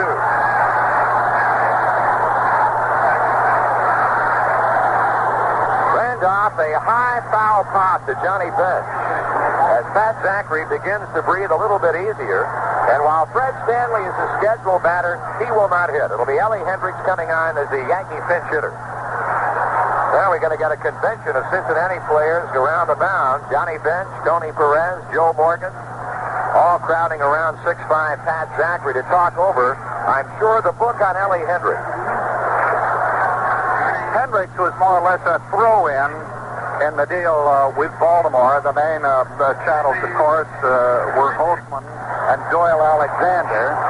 But he came along as part of the package and gave the Yankees their third catcher. They have Fran Healy from Kansas City. And Ellie Hendricks, of course, the one with the most experience. Much more experience than Healy. As I say, Hendricks has been through the mill, the championship mill, as a member of the championship Baltimore Orioles. He is a left-handed hitter. He is slight and spindly of build, but he can put it together like Morgan can, and if he gets all the sinews on it, he'll go, and he's done it before. And, of course, that's the whole theory right now. Do it again. 4 home runs on the year, 9 RBIs, batted 160. But in this spot, experience. Marty? Hendricks waiting, and the pitch is outside, ball 1. Well, the book on Hendricks, he's a low inside fastball hitter, so that's the area in which Pat Zachry does not want to throw the baseball. A run in, 2 on, 2 out. Pitch on the way to the plate. Swung on and hit very high. Into left center field. Foster is under, waiting, and makes the catch for the inning ending out. For the Yankees in the 4th inning, a run. On a couple of hits, they leave 2 on. Through 4 complete. Cincinnati 4, New York 1. Time out. Time out for tires. Kelly Springfield tires. Time for you to check the tire prices now featured at Kelly Springfield Auto Service stores and participating dealers. It's a coast-to-coast and border-to-border event featuring radial passenger tires. Also belted 4-ply poly and snow tires in snow areas. Be smart. Take time out. Time out for tires while the selection is at its best. See the tires on display and make your best deal on quality Kelly Springfield tires for your car. There's a size and type that's right for you and your driving. Score big now. Remember, time out for tires at at all Kelly Springfield auto service stores and participating dealers, as well as many Sunoco and other service stations. Kelly Springfield. Tires that make a world of difference. As we go into the top of the fifth inning here at Yankee Stadium, when Elliott and Marty Brennan, there will be a defensive change for the Yankees, of course. Fred Stanley out because of Hendricks' pinch hit form. Into play, shortstop for the Yankees will be Jim Mason. Mason actually started off the year as the regular Yankee shortstop and was displaced by Stanley. So we have Mason at short. And as I look out to left field, I see various patches of more greener than green, which is the result, I suspect, of the groundskeepers replacing some of the torn-up turf after Chambliss put the Yankees in the World Series. Marty? When I was told earlier today, they put down approximately 1,500 square feet of new turf as a result of the exuberant Yankee fans after Chambliss's home run. Here's Davey Concepcion, who delivered a run-scoring single in the second. He takes a strike from lefty Jackson. So Grant Jackson beginning his first inning after coming on in relief of Ellis in the last frame. Full breaking ball is outside. 1 ball and 1 strike. Pitch on the way. Swing and a foul back to the screen. 1 ball and 2 strikes to count. Let's pause 10 seconds for station identification. This is the CBS Radio Network. Wake up with Frank Beeman and Dale McCarran. Weekday mornings on News Radio 78 WBDM Chicago. Jackson pitching to Concepcion, and the ball again is foul. Marty, it doesn't seem to me as though Concepcion is favoring the left elbow at all. No, it doesn't. I'm sure that gave Sparky Anderson a great deal of concern momentarily when Davey fell. He strikes out swinging on a pitch out away from him. Good pitch by Grant Jackson. He had Concepcion chasing a bad ball. So Jackson rings up his first strikeout and the second for Yankee pitching in the game as we go back to the top of the Reds batting order for Pete Rose. I wonder if the best designated hitter in the history of the National League will stay in there now that they have a left-handed pitcher. Well, if Jackson stays in, our listeners can look possibly to Bob Bailey to come on and hit. We'll have to wait and see. Call strike to Rose, who's had a hit in 2 times up. In the second, he ended that inning with a ground into a double play. He swings and chops one along the first baseline, up punts and throwing to Chambliss. Color at 2 out.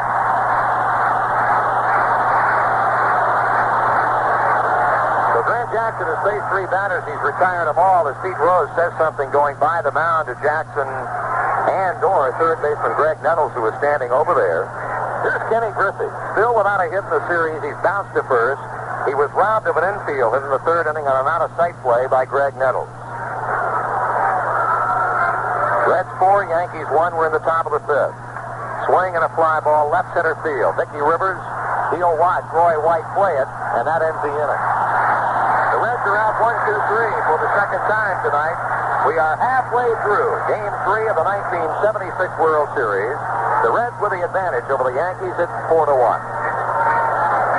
If you can see the writing on the wall, it's probably time to repaint again. Hi, Pat Summerall to suggest you use True Test Easy Care Latex Flat Enamel Paint from your True Value hardware store. So the next time you see the handwriting on the wall, all you'll need to do is wipe it off. Stains, grease, and grime can't readily penetrate Easy Care's hard enamel finish, so they simply wash away, and you don't need to repaint as often. And because Easy Care has a soft finish, you can have both the flat, smooth look of a latex and the washability of a tough enamel in your living room, family room, in fact, any room. True Test Easy Care has earned the Good Housekeeping seal of approval, and it's available at your True Value hardware store. For a more velvety finish, you'll want True Test Satin Hue Flat Interior Latex. Satin Hue has the finest quality flat smooth finish in 48 decorator colors plus white. See the complete selection of True Test paint exclusively at your participating True Value hardware store. True Value, more than just a name, their way of doing business. 4.5 innings to go. The first half inning will bring up the New York Yankees, who threatened in the last inning, got their 1 run on 2 hits, had the crowd roaring as Ellie Hendricks came up with 2 on to pinch hit from the left side of the plate, but couldn't do it. Flied out to left field. So So the shoulda, coulda, wouldas of the 1976 third game series go on. And once again, the Yankee rooters come to it to exhort their team on. First up, the guy that's got to do it, if the Yanks are going to do it at all, Mickey Rivers. And you can hear the expectant roar in the background from jam-packed Yankee Stadium fans as Rivers cuts on the first pitch and sends it back to the screen, a foul ball. Mickey 0 for 2 was on in the first inning through a throwing error by Pat Zachry, was picked off and then struck out swinging in the third. Zachry rocks and deals. Swung on, looper, Concepcion back, reaches up, can't get it. Base hit left field. So Mickey Rivers has finally solved the riddle. With a fly ball to the shallowest part of left field, Concepcion gave it a run for its money, but the ball just fell over his outstretched glove for a wrong field single to left. And I thought I heard the splintering of Rivers' bat on that play. He just reached out and just placed it, a wee Willie Keeler type hit, just over the outstretched hands of Concepcion, who then fell rather heavily on his left side, but he got up without any attention being paid. So I guess he's all right. You want to manage a little bit? Do you send Rivers with your club 3 runs down? We'll see. Here's the pitch low to Roy White. White popped out in the first inning. Rose squeezed it. Got a walk in the third. And once again, we've got activity in the Cincinnati bullpen with left-hander Will McInerney up for the second time in as many innings. He's not going to go, Marty. Ball is high, ball 2. I think I have detected in the way Rivers holds his body as to whether he's going to go or not going to go. I'll go out on a limb. That time I knew he wasn't going to go. Let's watch him again. You watch the plate, I'll watch him. Zachry behind 2-0 on the right. Gonna go. I'll go out on a limb. That time I knew he wasn't gonna go. Let's watch him again. You watch the plate, I'll watch him. Zachry behind 2-0 on the not gonna go. Right. That one is high and inside. Ball 3.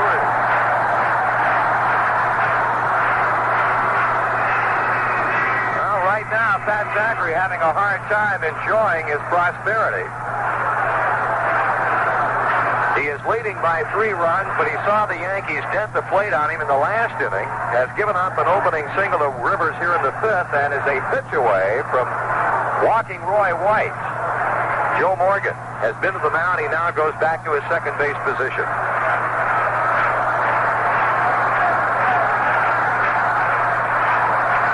Three balls, no strikes. Thurman Munson will be up next. The 5th. That's ball 4.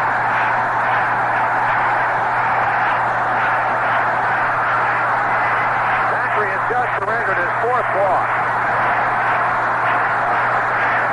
And I think the crowd is speaking for itself. Now there's action in the Cincinnati bullpen. Will McInerney, as we pointed out, is throwing. And Thurman Munson, who tonight is single and lined out to center field, is the Yankee batter. Zachry trying to get it together. Munson taking his time, moving into the batter's box. And Zachry has a little bit more time on the mound to think about what's happening here. Rivers takes his walking lead at second. Roy White is off the first base bag, and the pitch to Thurman Munson is on the way.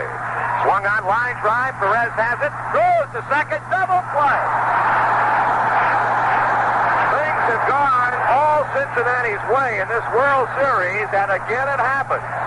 As Munson, it's a slicing line drive that Perez played, and a quick throw to Concepcion makes Mickey Rivers a dead duck at second.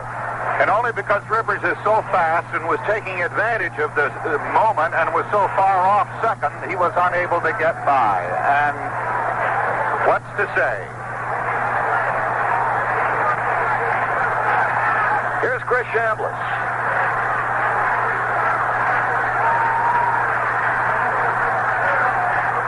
Swing and a miss.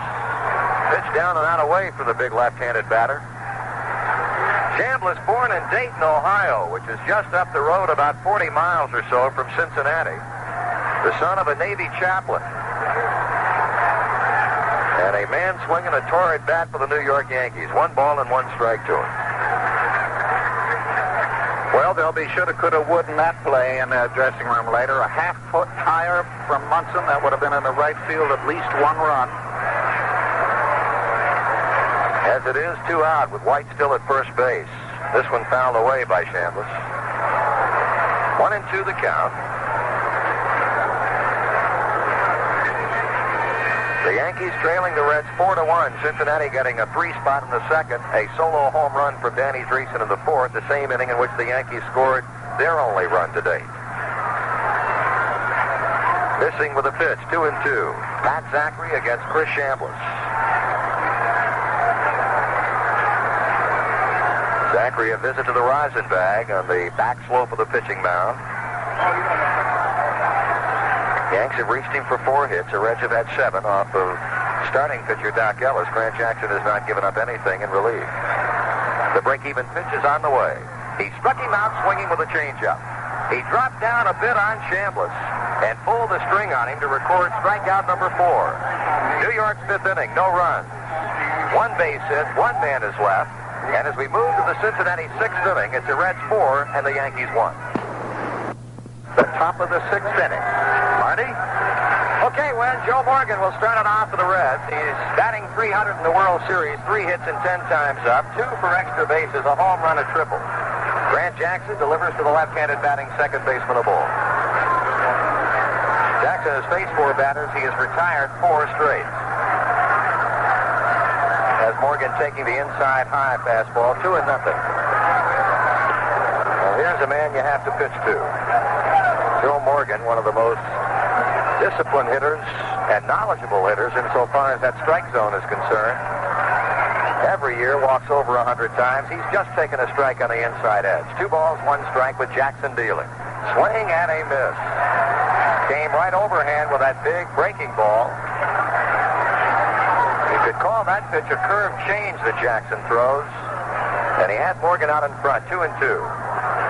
And now Joe stepping out as Jackson goes to the windup.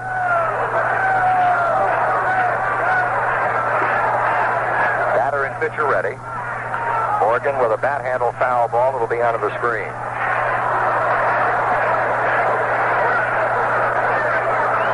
Tony Perez watching the action from the Cincinnati on-deck circle.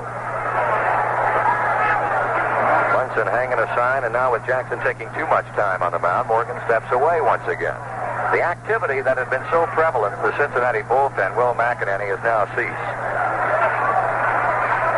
He pops him up. Let's see if Munson has a play as he races to the base of the screen and it falls on top and out of his reach.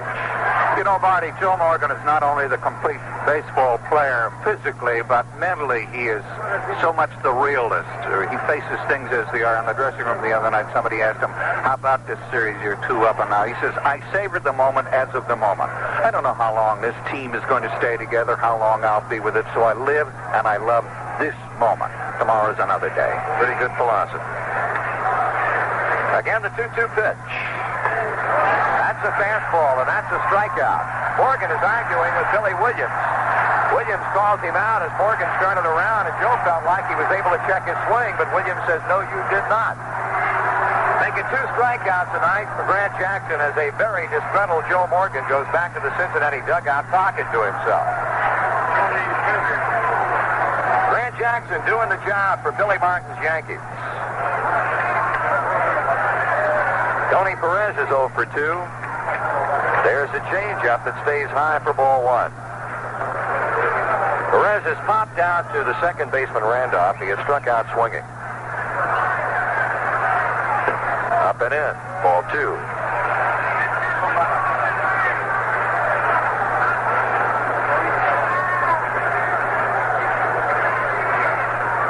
Swung on and knocked down by Jackson. He picks it up third base side of the mound and throws him out. Good play by Grant. Ball was hit hard. He deflected it onto the third base side of the pitching mound. Tony Perez, a grin on his face as he runs by Jackson and onto the Cincinnati dugout. I can imagine. Mikey, you won that time. Before the series started, I was down in the batting cage with Perez and company, and even though you can hardly understand him, he really gives up with the ribs. Danny Driessen 2 for 2 tonight. Jackson drops down on him with a fastball that eludes Thurman Munson. Driessen, after reaching on an infield hit and ultimately scoring in the second, homered to the right center field bleachers in the fourth inning.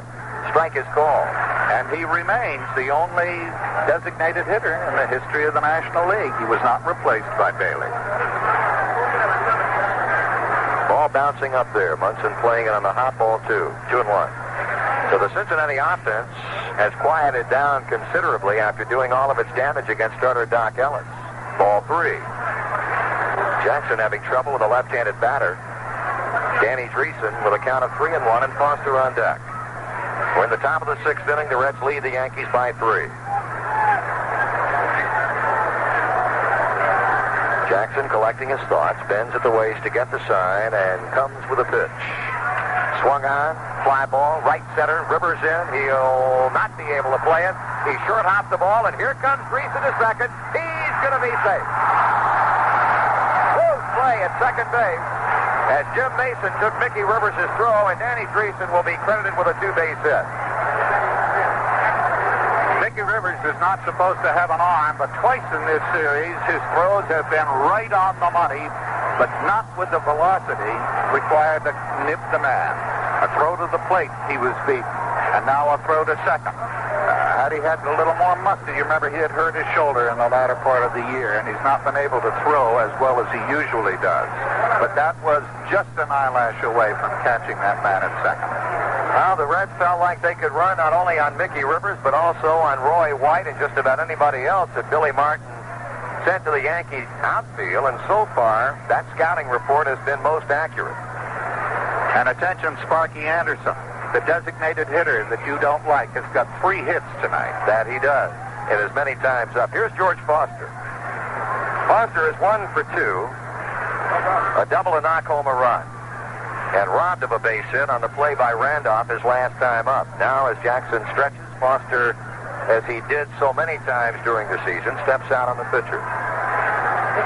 Driessen checking the whereabouts of Randolph and Mason. The pitch to the plate. That is high, ball 1. Foster batting .444, 4 for 9. All 9 Reds, by the way, in this World Series have at least 1 RBI. Swing and a miss. Matt Jackson simply playing good old-fashioned hardball with Foster on that pitch. Count is level to the ball and 1 strike. Foster has knocked in 2 runs in this series, trying to get Driessen home to again give the Reds a 4-run lead. Low inside, ball 2.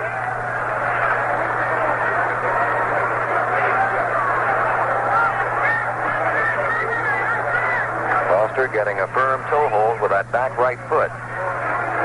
Waving the bat around and now has it cocked. He swings and pops it in the air. That could be a problem. Randolph going out. Gamble coming in. It's going to be caught by Oscar Gamble, a running catch, as he ventured toward the foul line in right field to get Foster's fly ball and end the Cincinnati 6.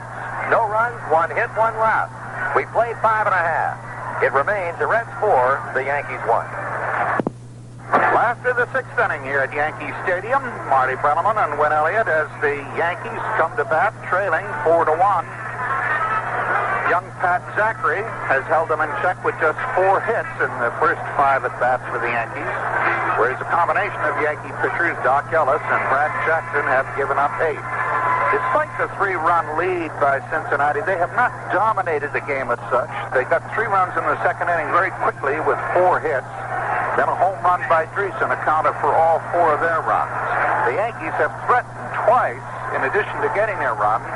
And, of course, the fulmination by the crowd has made it seem like the Yankees have perhaps done more than they actually have. But you get the feeling the game is closer and that anything can happen in this latter part of the game. All right, Marty. Okay, when Carlos May, 0 for 2, a ground out to first, a strikeout swinging. Dueling Pat Zachry to lead off the Yankees 6, and it's in there for strike 1. New York has been relegated to a 1-run, 4-hit roll through the first 5 rounds off this young Texan. Swing, fly ball, center field. There's Cesar Geronimo. He's got it. 1 away. I don't don't mean to intimate that Geronimo reminds me of DiMaggio in the sense that as his all-around capacity as a player, but he moves like Joe used to, and the fluidity of his steps. I found out as a kid that if you run on your heels out there, you know, the ball jumps up and down, and it's liable to hit you in the face as well as to catch it. You have to run on your toes, and that's the way he does it. Greg Nettles with a drive to deep right field, but the ball curving, and it'll be fouled into the upper deck. Zachry has had all sorts of trouble tonight with this man. He has walked him twice, once in the second, once again in the fourth. Nettles from beautiful San Diego, California, now makes his home in Costa Mesa. The strike one pitch, swing and a miss. Zachry has struggled through two rough and rocky innings. The Yankees scored a run against him in the fourth inning. They put their first two men out in the fifth before he enticed Munson to line into a double play and retire Chambliss on a strikeout. He has just struck out Nettles on 3 pitches. That's his fifth of the game, and as he works on a possible 1-2-3-6, he'll go to work on Oscar Gamble. What are the percentages, Marty, because you watch the teams every day? When a guy hits a foul home run like Nettles did then, not by much, he almost never comes back and gets a base hit. Well, if he's a smart pitcher, he'll put that back in his memory bank and remember not to throw it again. And in that case, Zachry did not. He was able to get the ball down, got him on strike two swinging on an off-speed pitch, and then punched him out with a fastball away. Ball is high to Gamble. 1 for 2, a run-scoring single in the fourth inning. Reds over the Yankees 4-1. 2 outs. Yankees sixth inning. Swing. Fly ball. Shallow right. Morgan racing out. Griffey coming in. Morgan falls, and that's the inning. The Yankees are out in order for what is the first time in this game. And as we move to the final 3 innings of action, it's the Reds over the Yankees 4-1.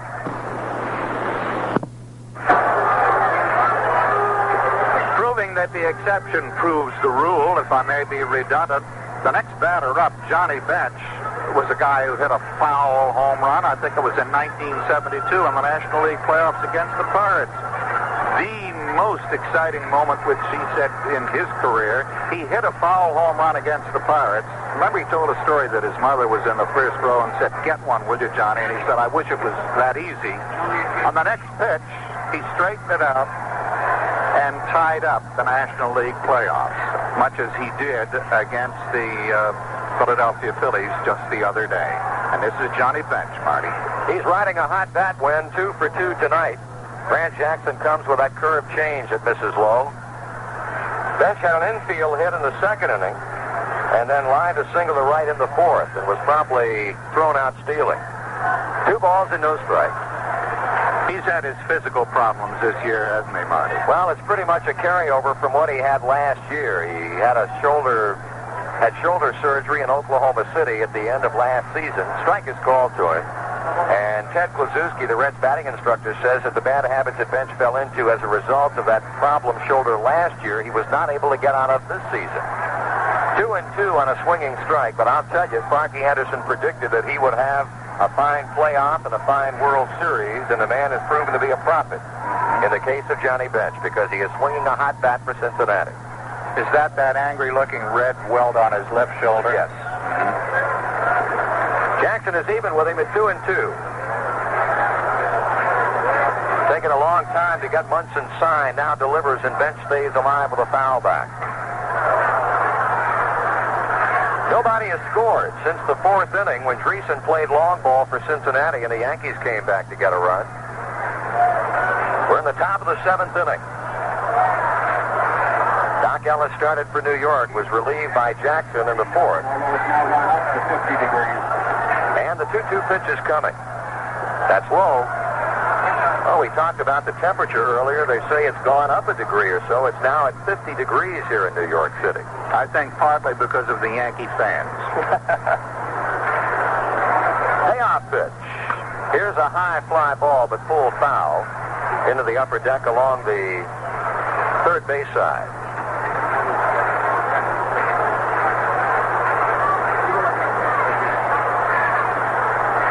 So Brad Jackson with a new baseball, and Johnny Bench about to climb back into the batter's box.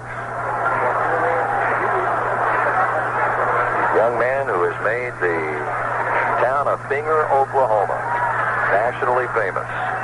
He hits one. Nice play by Jackson. He throws to first, and I'll tell you, he fielded that ball with his back to it. He struck out his glove. It took a hard hop. It struck in the webbing of his mitt, and he turns it into, well, for want of a better term, a routine out at first base. He never saw it.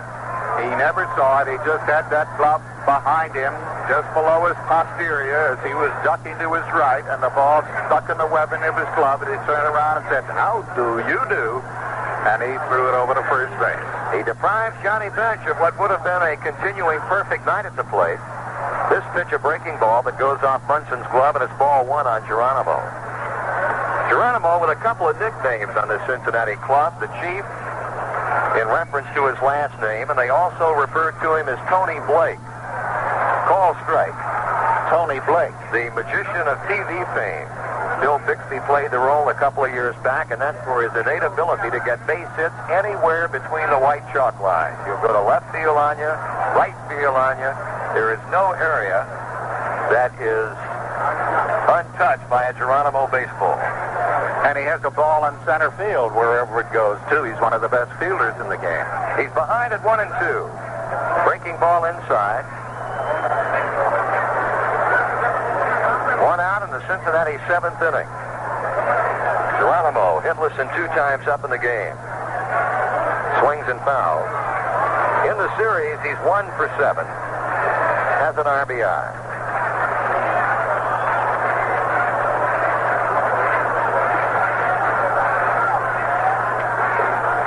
Jackson kicks and throws. Geronimo swings, and another foul ball that'll be out of play. The Reds had 5 hits in the first couple of innings. Since that time, in the last 4 turns, they have had 3, and 2 of them came in the 4th inning, one of them a Driessen home run. Curve stays in tight to the left-handed batter, full count.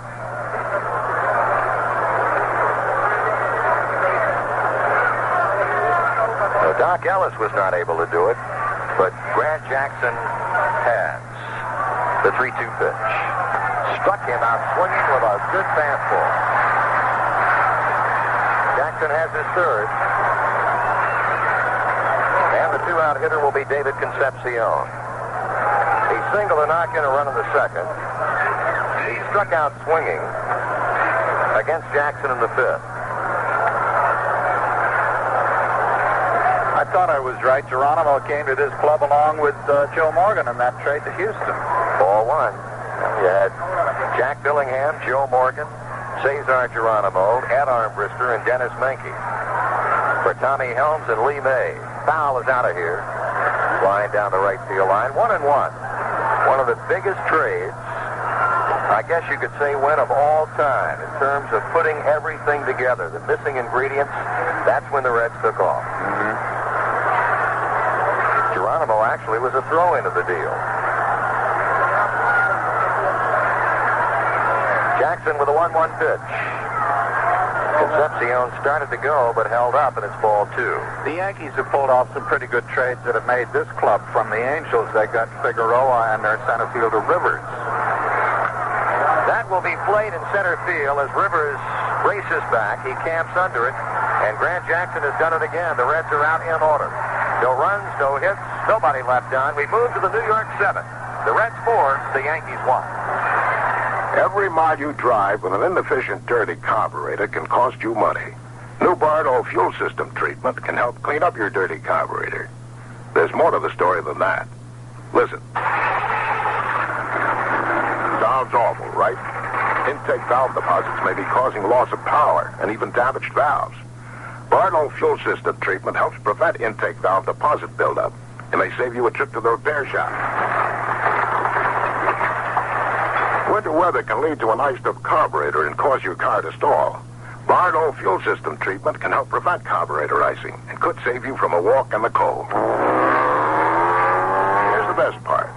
Bardo fuel system treatment is safe for use with catalytic converters. And when you buy 3 cans of new fuel system treatment, we'll give you a $1 cash refund. Pick up an official coupon at a participating retailer. Supply proof of purchase, and Bardo will mail you your $1. Bardo. run with us.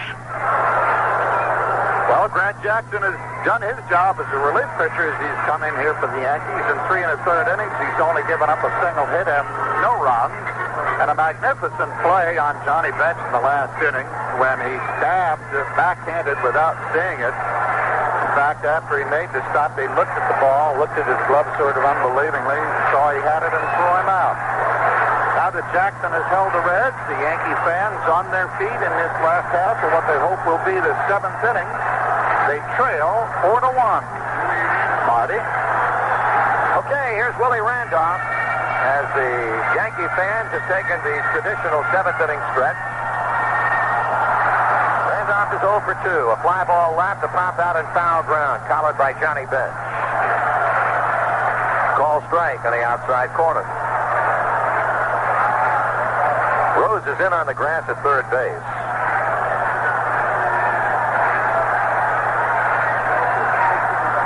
He tried to come back with the same pitch, but missed with it, low and outside, and it's 1 ball and 1 strike. Jim Mason is on deck. And then the leadoff batter, Mickey Rivers.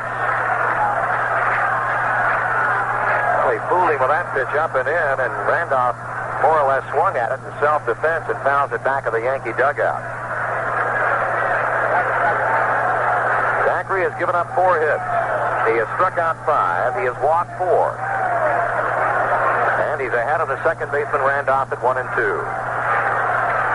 Cocking his head to pick up Johnny Bench's side, and to the plate. Check swing, foul ball.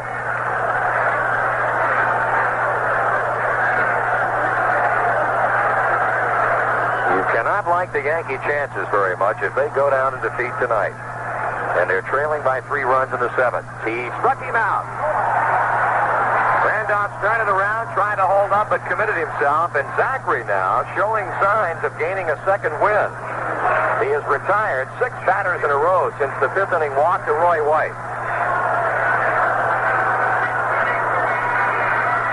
And that was a gee, I wish I had it back swing by Willie Randolph. Just an indication of the tension on the part of the young kid, knowing that they've only got 3 more innings and they trail but 3 runs.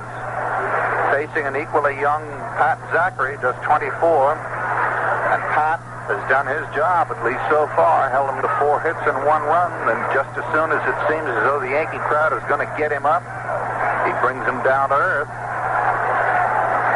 Here's Jim Mason, the shortstop, up for the first time in this game. And in the World Series, a ball to him. Mason, 26 years old, from Mobile, Alabama. Left-handed batter. Swing, fly ball, deep right field. Griffey watches it go out of here. Home run.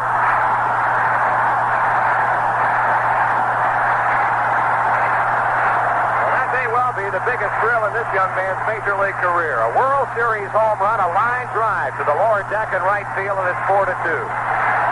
And he came into the game as a replacement for the man who's vested into the position, Fred Stanley. I had remarked at the time that Mason had the job at the beginning of the year. He's always been a better hitter than Stanley, but in no sense a home run hitter. But Stanley, the better fielder, along with Randolph, had given the Yankees a real adroit second base double play combination. And if you're going to have a championship team, that's what you need. You don't need a home run hitter at shortstop unless your name is a Joe Cronin or a Vern Stevens or a Honus Wagner, but those are long gone. What you need is a fancy fielder, the guy that will hit his 260, 270. That's what Stanley had done, and so Stanley had won the job. But Billy Martin, in the 4th inning, sensing an opportunity for a Yankee rally, removed Fred Stanley with 2 men on, and inserted Elrod Hendricks, the left-handed catcher. Hendricks was unable to come through. I was at the point of saying that the key point in the game from a Yankee Stadium, from a Yankee standpoint, was in the 5th inning when Mickey Rivers singled by just flopping the ball over the shortstop's head. White had walked, and with the crowd coming to the moment, and big Thurman Munson up, Thurman went with the ball, slashed it down the first base line, but not high enough to get out of the clutches of Tony Perez. He caught it and doubled Mickey Rivers on second base. That seemed to put the Yankees to sleep until just now when Jim Mason line drives it into the right field stands. And here is Mickey Rivers up. 1 in, 1 out. Rivers 1 for 3. Pitch is high for ball 1. We were forced to wait as the grounds crew here at Yankee Stadium had to come out and tidy things up a bit. Toilet paper being thrown out from the upper deck in right field as a result of Mason's home run. Up high and away, ball 2. Jim Mason, by the way, hit only 1 home run the entire regular season. And that shot he hit to right field was going to turn off Pat Zachry, who may be a bit unnerved by it all. Ball 3. And once again, we witnessed some stirring around in the Cincinnati bullpen. Johnny Bench saunters out to the mound to talk with Pat Zachry. As right-hander Raleigh Eastwick will get up, or rather Will McEnany make it. Left-hander McEnany now throwing for Cincinnati.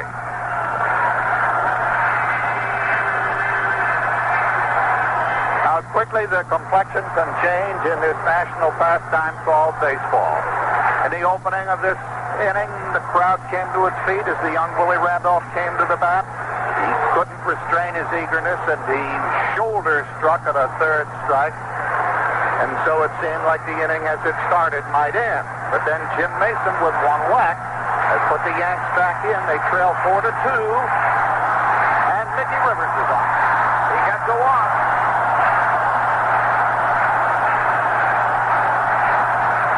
Zachry has now walked 5 batters. Roy White will be at the plate. Concepcion out in front of second base, saying something to Pat Zachry as Pete Rose started in from third to the mound. Marty, I don't think that Rivers will go. Well, this crowd would love to see him take a shot at it. Roy White looks at a strike. He's been on 2 times with walks. In fact, White and Greg Nettles are the 2 men that Zachry has had the most trouble with control-wise. He's walked both batters twice in the game. He would now like to get White to hit the ball on the ground at somebody. Throw to first. But safely back is Rivers.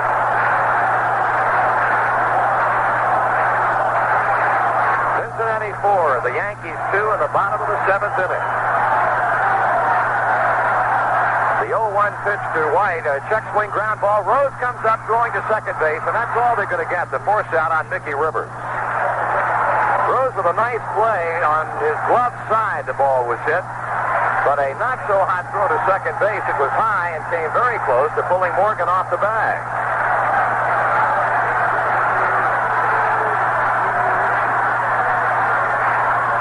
Thurman Munson will be the batter. He has singled in 3 times.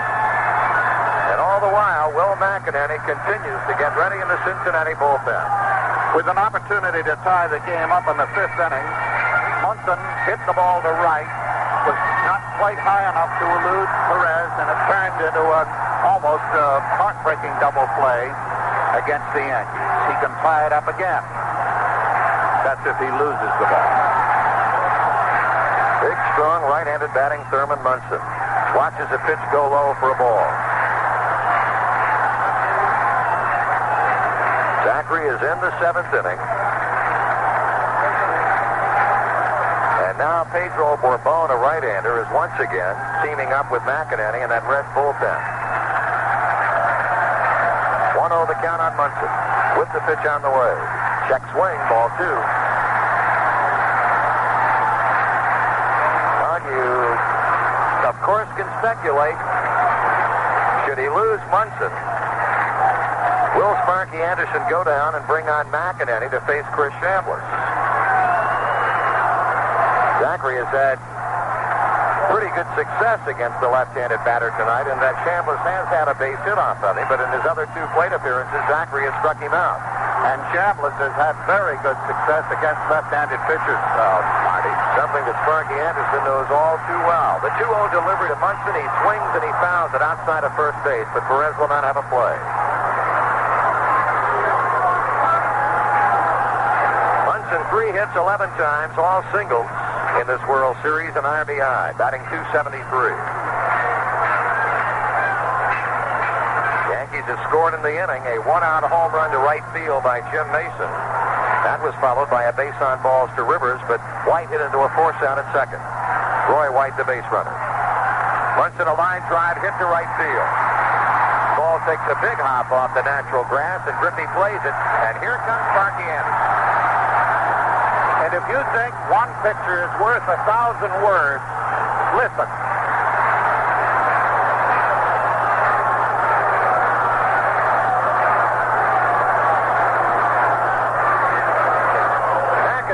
Already been summoned from the Cincinnati bullpen.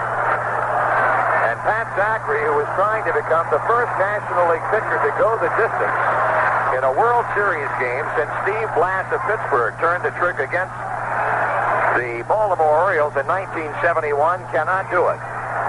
And while we have a pitching change, let's pause for a brief update from CBS News in New York. This is Doug Poling reporting on the CBS radio network. Campaigning in New York's Harlem tonight, Jimmy Carter stressed the need for jobs and housing. Carter said 2.5 million people have become unemployed since President Ford took office. President Ford today accused Carter of advocating spending cuts that would weaken the nation's defenses. And in New York tonight, Secretary of State Kissinger defended the president's record on human rights. Eleanor Clay Ford, one of the world's wealthiest women, died in Detroit tonight at the age of 80. Despite the Lockheed scandal and other problems, the State Department this evening reported that relations between the United States and Japan are in good shape. 3 of the permanent members of the UN Security Council, the U.S., Britain, and France, have vetoed a draft resolution which would have imposed an arms embargo on South Africa. Thomas Young, the director of the Viking program, says the 2 probes on the Red Planet have failed to answer the question of whether there's life on Mars. This is Doug Poling, CBS News, New York. Okay, Doug, and the news of the world, at least the sports world, is concentrated right on the pitching mound here in Yankee Stadium at this moment as the Yankees, now trailing by 2, have men on first and second. 2 are gone, and young Will McEnany has come in to relieve Pat Zachry.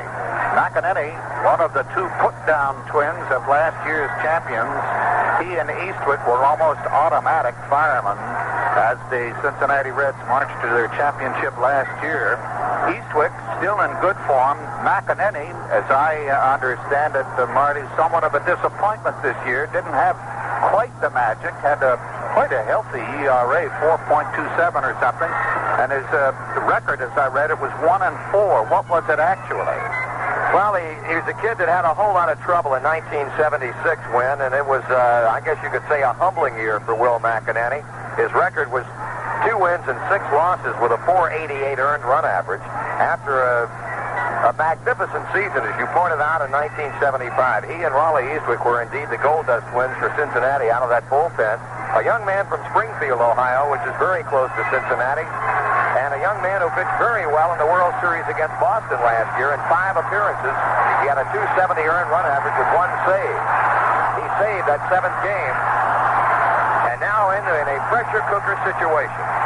2 men on, 2 men out, and Chris Chambliss, who can reach the seats with no problem at all if he gets his pitch, is at the plate. Left-hander against left-hander. The pitch on the way, and Chambliss takes the ball low.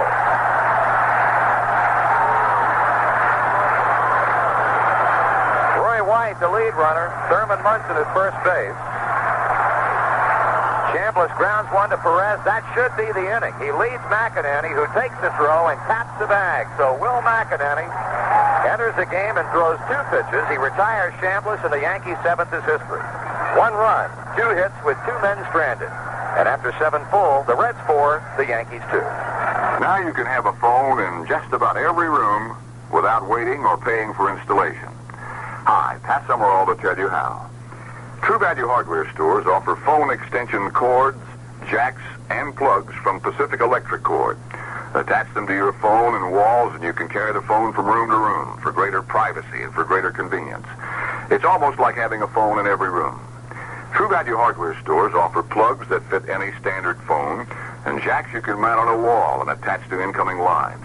Get several so you can use your phone in many different rooms. You'll also find 25-foot Pacific Electric Cord phone extension cords. Choose the wire-in type or the plug-in type for jack outlets. Enjoy the luxury of having a phone in every room. Get Pacific Electric Cord jacks, plugs, and extension cords at participating True Value hardware stores. And remember, True Value, that's more than just a name. It's their way of doing business. And by the way, tell them Pat Summerall sent you. Back at Yankee Stadium, the top of the 8th inning now. Grant Jackson once again to the mound. And the best two-way hitter in baseball today, Mr. Peter Rose, the only man on the field who has a lifetime batting average of over 300. Oh, must be about 312 or 15 now that he's in his 11th year. This time batting right-handed against Grant Jackson. And what'll he do? Well, he's a better hitter left-handed, Win, than he is as a right-handed batter. But as you pointed out, this man's career numbers speak for themselves. If you talk about lead-pipe Hall of Famers, you got to figure Pete Rose is going to be very close to the front of the line. Here's a pitch from Jackson. Line drive base hit. Rose was waiting on that overhand off-speed curve. And lines went into center field for his second hit of the night. If you ever saw a disciplined hit, that was it. He was leaning in for the fastball, maintained his composure as it came in with a slow curve, timed it just right, and you heard that healthy whack as it went on a line into center field. That's hit number 9 for Cincinnati. And only the second base hit off of Grant Jackson, who up to that single by Rose had retired 10 of 11 hitters. Ken Griffey still looking for hit number 1, but he'll have to wait a moment longer as Jackson works to first base. Top of the 8th inning. Reds would like to get some more. Another throw to first. Jackson bound and determined to keep Rose as close to the bag as he possibly can in this situation. Griffey has bounced out twice and is flying to left field. Out of the plate. And that's low as Munson goes to both knees to keep that ball from getting through. Pitching line on Pat Zachry, by the way. 6 2/3 innings. He gave up 2 Yankee runs on 6 hits with 5 walks and 6 strikeouts. Strike on the outside corner. Good pitch. 1-1 the count. Doc Ellis started for New York. He went 3 1/3. The Yankees got to him for all 4 of their runs on 7 hits. And Ellis had a strikeout with no walks.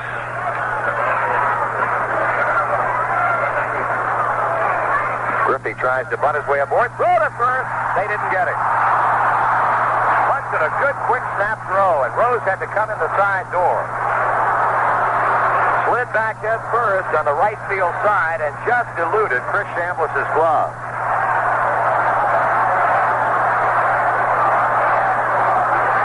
On to strike 2 on the bunt attempt by Griffey. Nettles now backs up to play a normal third base position. Line drive in the hole and on into right field. Rose looking back at Gamble's going to try to get to third. The throw cut off by Mason, and Rose in safely with a head first slide.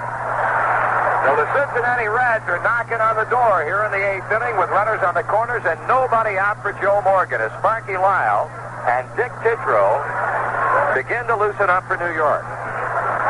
Suddenly the Reds are striking at the door again, and I couldn't help think as I watched Griffey at the plate, he had never seen Jackson before. What do you do when you've never seen a pitcher before? Well, there's the scouting report on what he throws. But basically, as Griffey himself said before the start of the series, and he was going to face Tidrow for the first time, or rather Alexander, he says, you look for the ball, you look at the ball.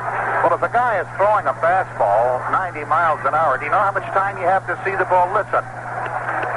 That's how fast. Less than half a second. The Yankee infield comes in for Joe Morgan. A ground ball, base hit right over the first base bag. Rose trots in to score from third. Griffey goes to third base, and Morgan will go standing up at second with a run-scoring double.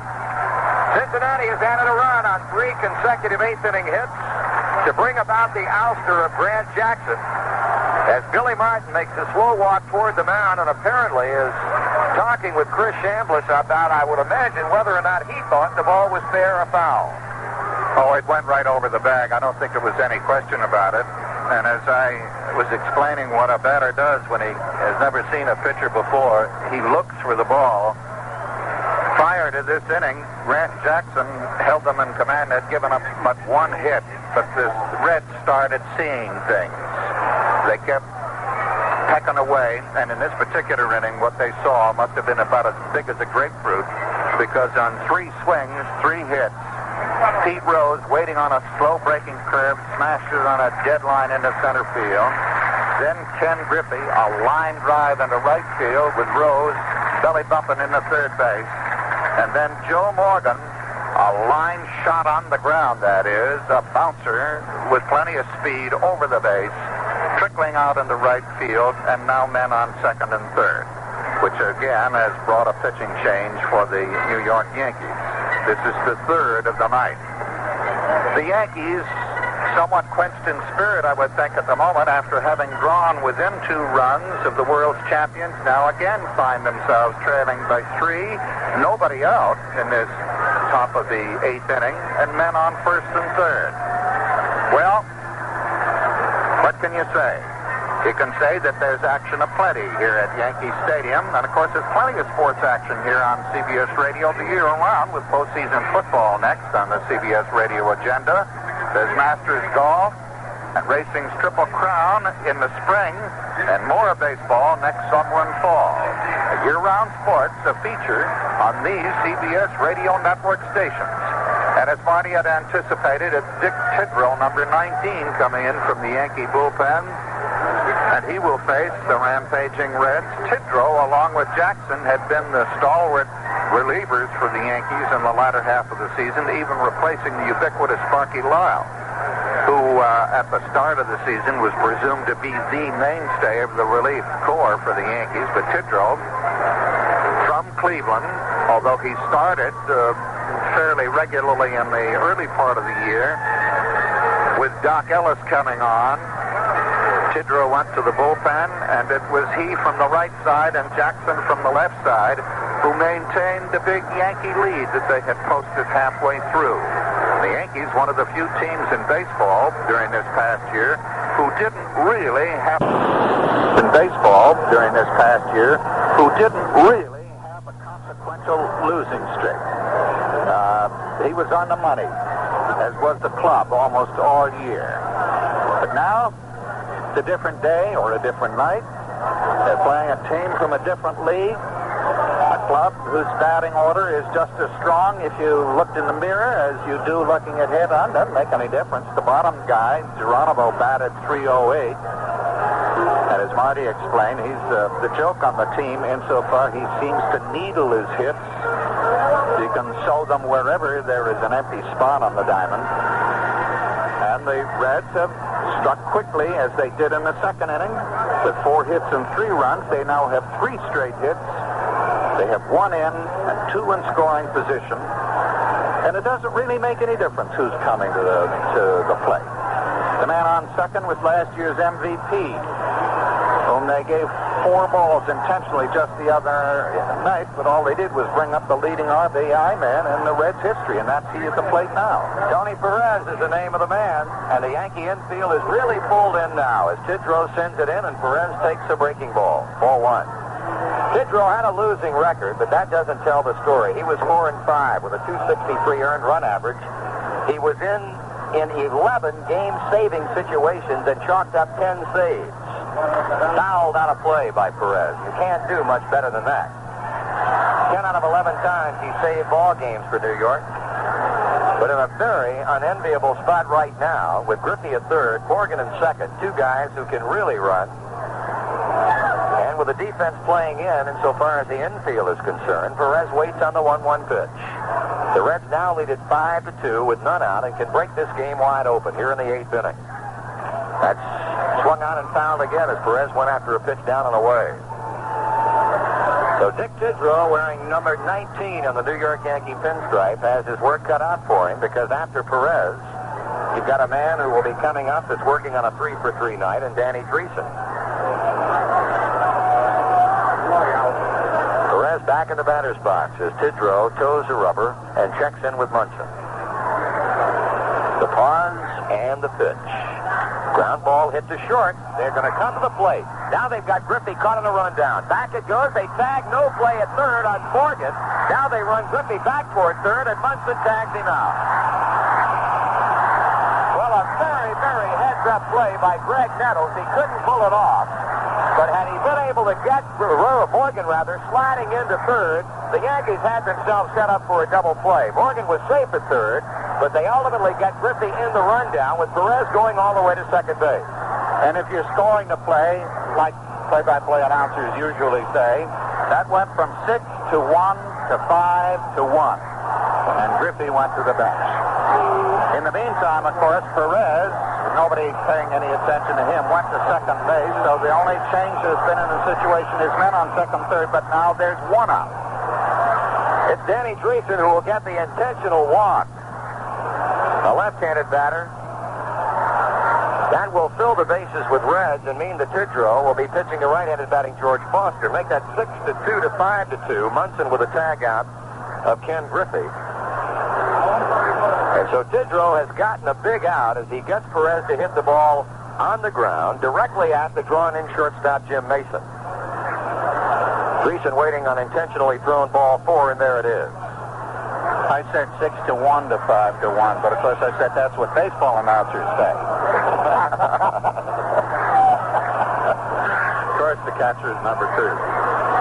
Bases loaded. One man out.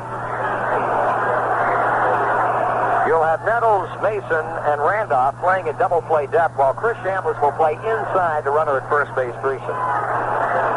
Foster is doubling 3 times up. Tidrow will work out of the stretch. Foster steps away from the plate. Puts a bad head on the plate, and now waits. Tidrow checking the runners, and the pitch to the plate by the right-hander misses inside to Foster the ball. Morgan at third base. Tony Perez at second. Danny Driessen at first. They are the Cincinnati base runners, with 1 out and a run in. The 1-0. Swung on and hit hard to left field. There's Roy White. He short-hopped the ball. It comes free. Morgan scores. The bases remain loaded. It is 6-2 Cincinnati. And I'll tell you, Roy White had all sorts of trouble with a ball that apparently had a lot of action on it. He went to both knees. He short-hopped it. It then bounced away from him. The Reds have another run home and again lead by 4 runs in the game.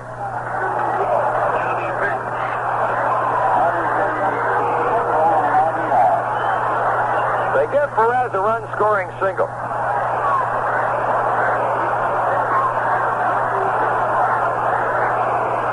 The batter is Johnny Bench. 2 singles and 3 times up.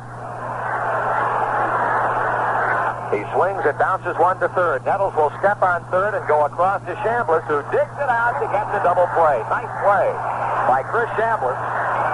And Cincinnati is out in the 8th inning, but they get 2 runs on 4 base hits, no errors, and 2 men left on. At the end of 7 1/2, it's Cincinnati 6, New York 2.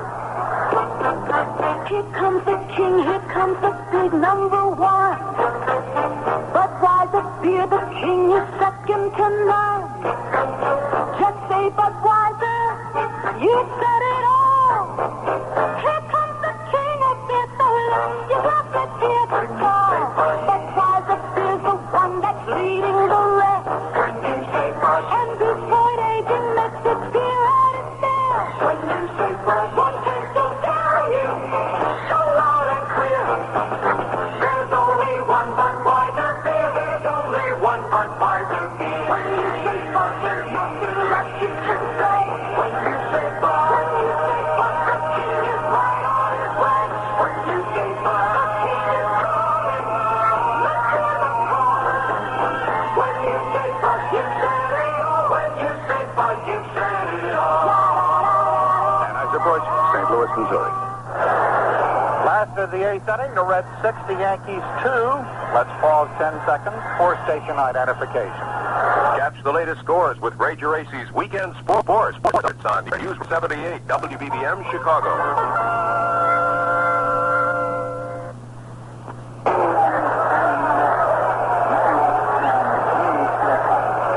That last play, the ground ball just inside third base that Nettles snared, stepped on third, and then threw to first base. The First baseman Shambliss short hops it and makes the play. It was a duplicate of the opening inning play by George Brett of the Kansas City Royals against the Yankees. But of course, as you know, the play ended differently. The short hop was not snared by John Mabry, and that was the beginning of the downfall of the Royals. I guess that's what they mean when they say that's the way the ball bounces. Here's Carlos May to lead off the 8th inning for New York. Time running out on the Yankees in this game as McEnany comes up and in with a fastball that has May spinning out of there in a hurry. Rollie Eastwood, the number one hammer in that Cincinnati bullpen, is now throwing. Carlos May hitless and 3 times up. Takes it low and inside, ball 2. McEnany has problems in this 8th inning. Sparky Anderson will not hesitate a second to go down and bring on Eastwood. Here's a smash, backhanded by Concepcion. Long throwing to Perez and plenty of time, and there's one away. Good play by the shortstop. Carlos not the fastest man on the Yankee roster, and it was by a couple of steps. Here's Greg Nettles. Officially, he's 0 for 1, but he's been a base runner twice in the game with walks.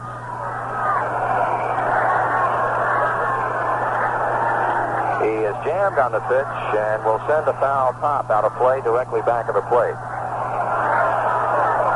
Right-hander Pat Zachry is a pitcher of record for Cincinnati at this moment.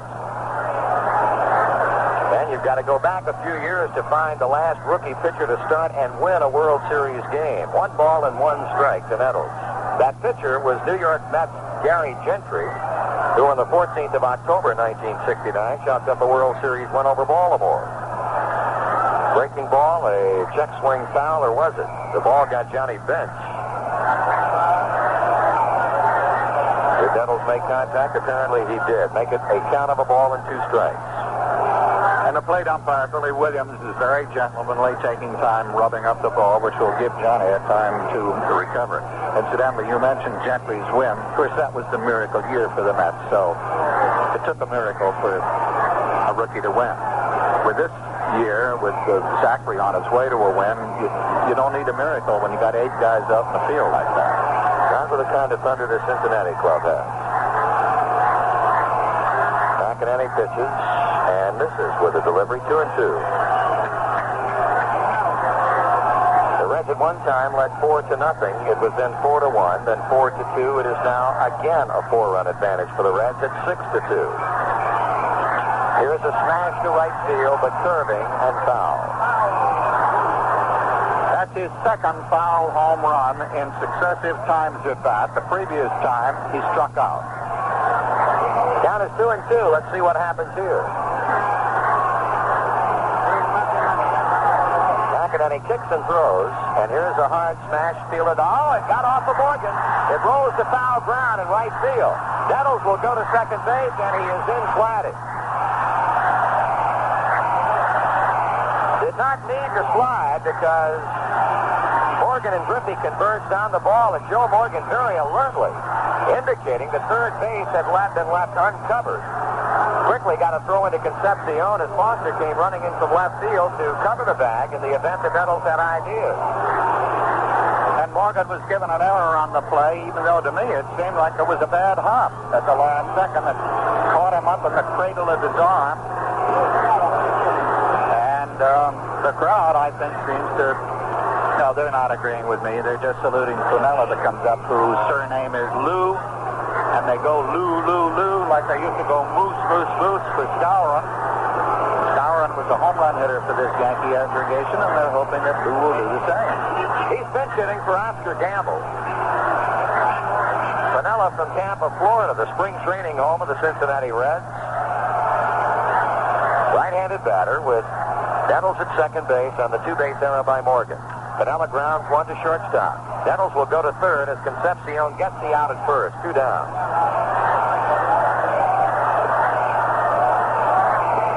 Willie Randolph will step in now.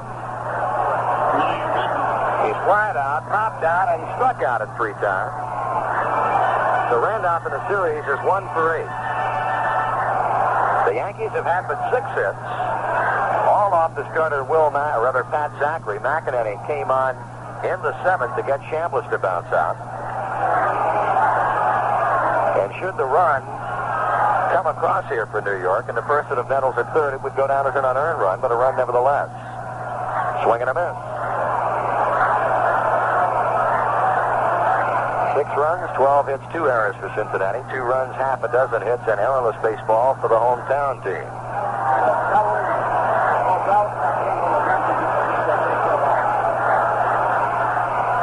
There's a chopper foul off third. Billy Martin, hands in his back pockets, facing in the Yankee dugout. Right now, he sees his club only 4 outs away from going down to a 3-0 deficit in this World Series. Fly ball hit to left center field. Foster racing back, still on the run. Slows to a trot and makes the catch. Running grab by George Foster in left center deprives Randolph of what certainly would have been an extra base hit. And in the inning, no runs, no hits, 1 error, 1 left. We have completed 8 at Yankee Stadium. The Reds 6, New York 2. Honey, I'm home. Honey, did you take the car down to Eddie's station for a muffler? It's really getting bad. Uh-huh. Did you have to leave the car? No. Oh, I told you it was a good idea for me to make friends with Eddie. You know, he's a good kid. Jim, I didn't leave the car because he said it would take 3 weeks to get the muffler parts. Oh, well, then did you take it to Jerry's Motor City? After all, Jerry sold me that car. You know, we went to high school together. Oh, we're like that, good old Jerry and me. Yeah, well, that's probably why good old Jerry put us very first on the waiting list for an appointment a week from Friday. A week from Friday? Mm-hmm. Oh, wow. The neighbors are going to start complaining. No, they won't.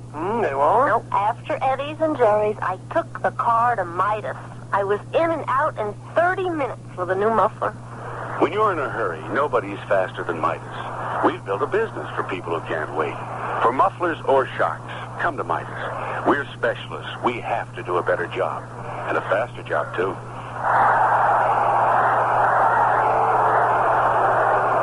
Back at Yankee Stadium, the ball that Willie Randolph hit to left center was headed towards the absolute deepest part of this irregularly shaped but beautiful stadium, 430 feet into left center, and it would have taken a man with a lot more muscles than Willie to reach that fence. In fact, before the refurbishment of this stadium, I think that part of the left field fence, I forget the actual measurements, but it was out in Westchester County somewhere.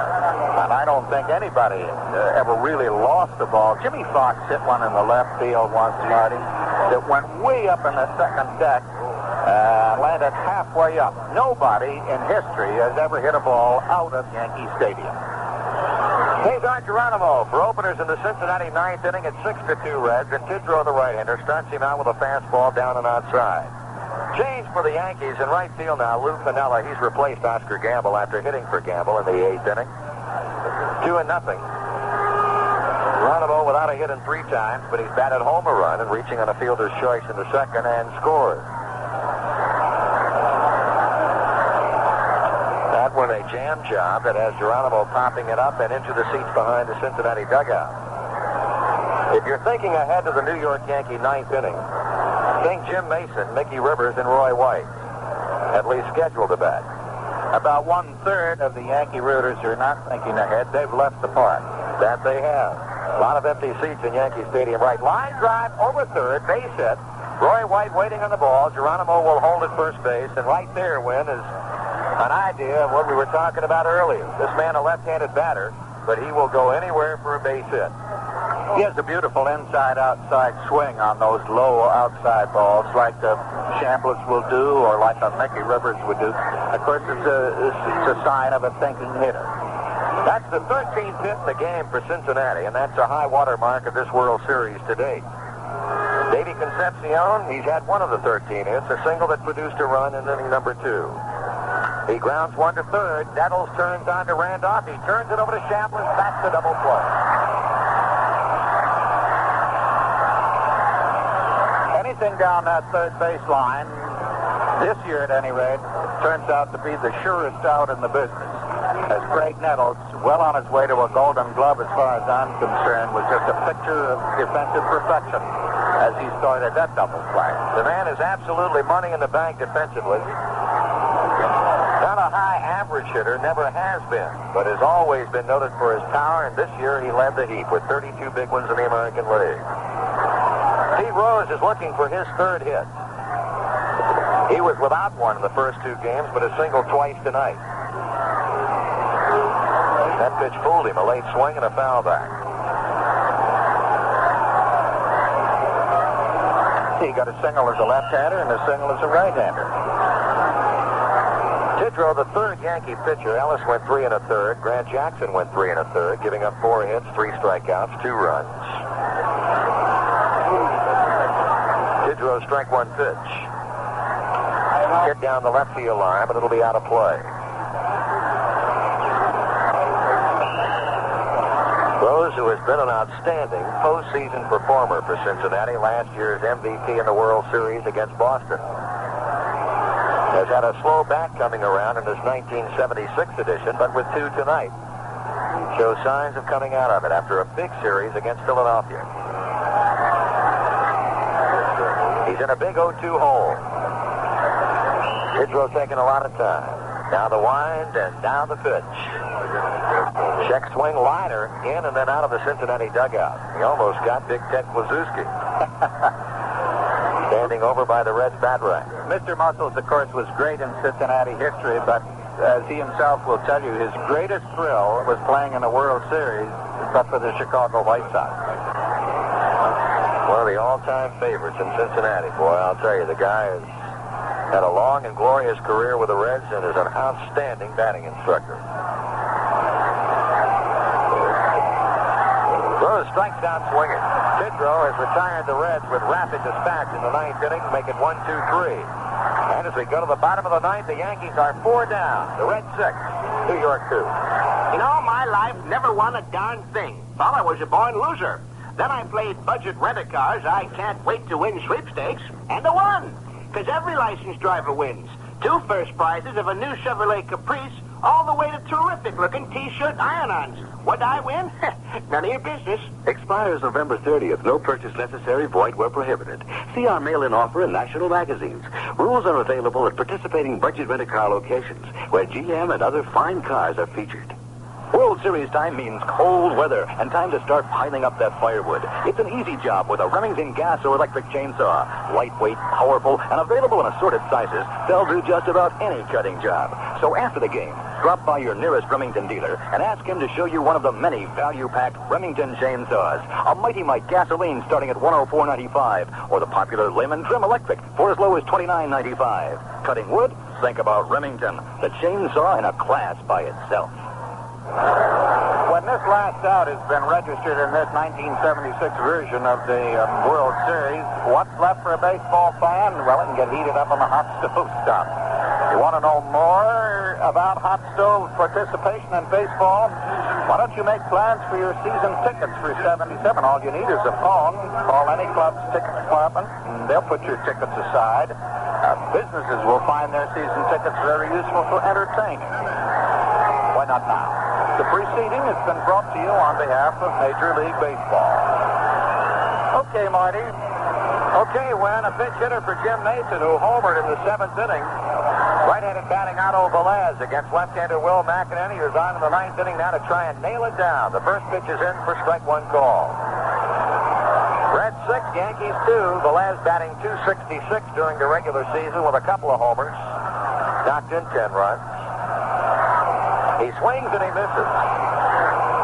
Quickly a 2-strike count with Mickey Rivers on deck. And how quick and fleeting is fame. Mason, who brought this crowd to its feet with a home run, has replaced Course. He's facing a left-handed pitcher, or would be. That pitch is a high and away fastball. Eastwick all the while continues his loosening up chores for Cincinnati, just in the event. McEnany with a 1-2. And again, he goes outside. 2 balls and 2 strikes.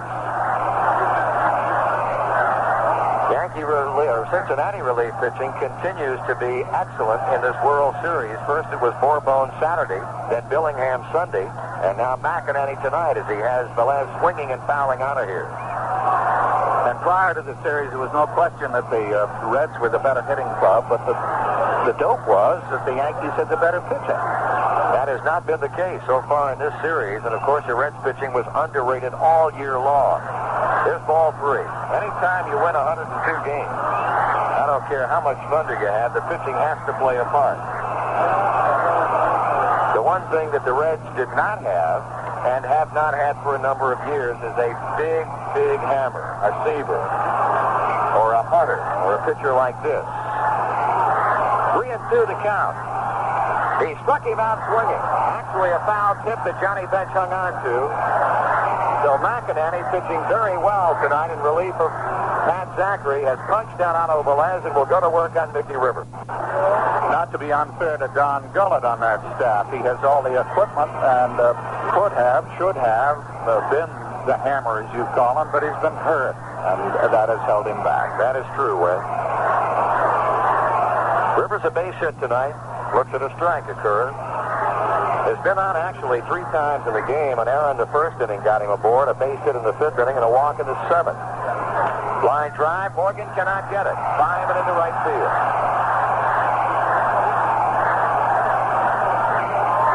That's the first hit off Will McInerney since he came on in the 7th inning to retire Chris Chambliss. Now it's going to be Roy White, the switch hitter. He's facing McInerney for the first time. His 0 for 2 is walked twice. Batting .222 in the World Series with 2 hits in 9 times.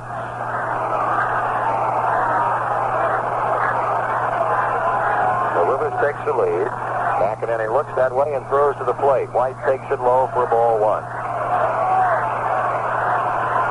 The Yankee bullpen is quiet. The Reds bullpen is active. Right-hander Raleigh Eastwood.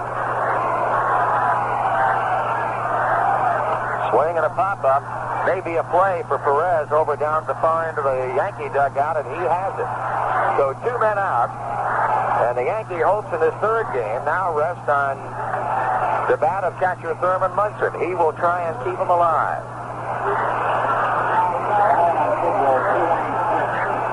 Munson is single, lined out twice, once into a double play in the 5th inning when he lined to Perez, and single again in the 7th inning.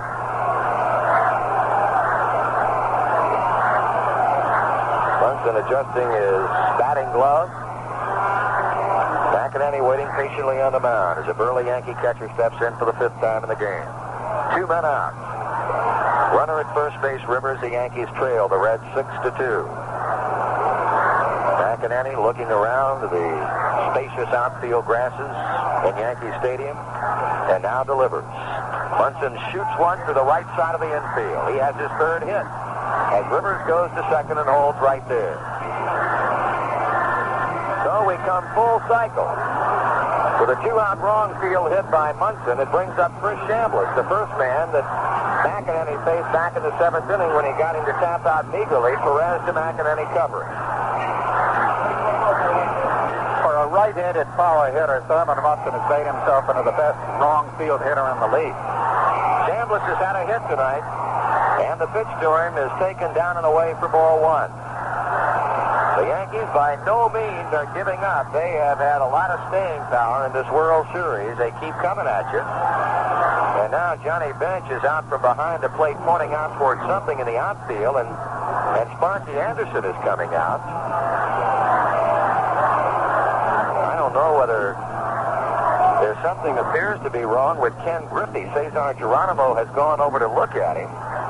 And now Sparky Anderson is running out to right center field to check on Ken Griffey as Joe Morgan and George Foster go out that way. Yes, I didn't see anything happen, but 2 attendants have come out on the field. There's some stray paper there, which they're recovering, but our attention was riveted on the drama here between pitcher and catcher. We suddenly noticed that Griffey walked slowly over towards his center fielder mate, Cesar Geronimo. Then the umpires came out. Sparky came out. I think more in a matter of an inquiry. I know Sparky was apprehensive about the possible deportment of the New York fans, but we haven't seen anything that we can report, and I would hesitate to conjecture at this point. I don't think that was it. It's conceivable that Griffey got something in his eye, but that would only be guessing too. We're 350 feet away. Griffey is okay. Chambliss will step back into the batter's box with a count of 1 ball and no strikes. coming up with a couple of ninth-inning hits for Mickey Rivers and Thurman Munson with 2 men out. And Chambliss will try and keep it going. Here comes the pitch. That's low for ball 2. 2-0.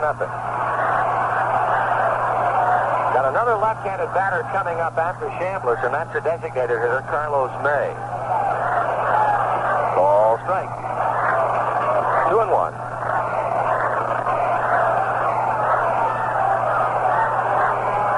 McInerney looking in. Runners take their lead at first and second. The pitch to Chambliss. Swung on. Fly ball left field. George Foster toward the line, and this one belongs to the Reds. Here in the ninth inning, New York with no runs on a couple of hits, as Cincinnati's Reds move to within 1 game of winning their second consecutive World Championship. Tonight, they defeat the New York Yankees in the third game of the series by a final score of 6-2. Hi there, fans. This is Pee Wee Reese. I'll tell you, 1976 was a record-breaking year in sports. Up in Montreal, the USA broke 17 Olympic marks. And altogether, the nations of the world set 72 new Olympic records. But let me tell you about the record breaker of the year, Levi Garrett chewing tobacco. There's a smokeless tobacco name people have known and trusted for close to 200 years. Well, now, the Levi Garrett people have come out with a fresh new chewing tobacco flavor that lives up to their proud tradition of quality and good taste. And talk about breaking records. People all over this country are making Levi Garrett the fastest growing brand of loose leaf chewing tobacco. Just taste that fresh new flavor and you'll know why. Look for Levi Garrett in the gold pouch with the picture of the original factory building on it. Fresh new flavor from a name you can trust. You know it's got to taste good. It's got the Levi Garrett name. Levi Garrett chewing tobacco. The Reds make it 3-0 in series games as they defeat the New York Yankees for the score of 6-2, 6-13-2 for Cincinnati, 2-8 and zip for the Yankees. And tonight was a matter of the Cincinnati Reds did it when they had the chance. They had 2 big innings. If 2-run innings can be called big. Actually, the second inning, they scored 3 runs. They got 4 hits in that inning, and they cashed it in for 3 runs. In the 8th inning, after the Yankees had started to threaten, the Reds got 4 hits again and put it away with 2 additional runs. A Dan Driessen home run in the 4th inning with the additional run, making for 6. The Yanks had their chances. They had men in scoring position at least 4 times, were unable to cash in.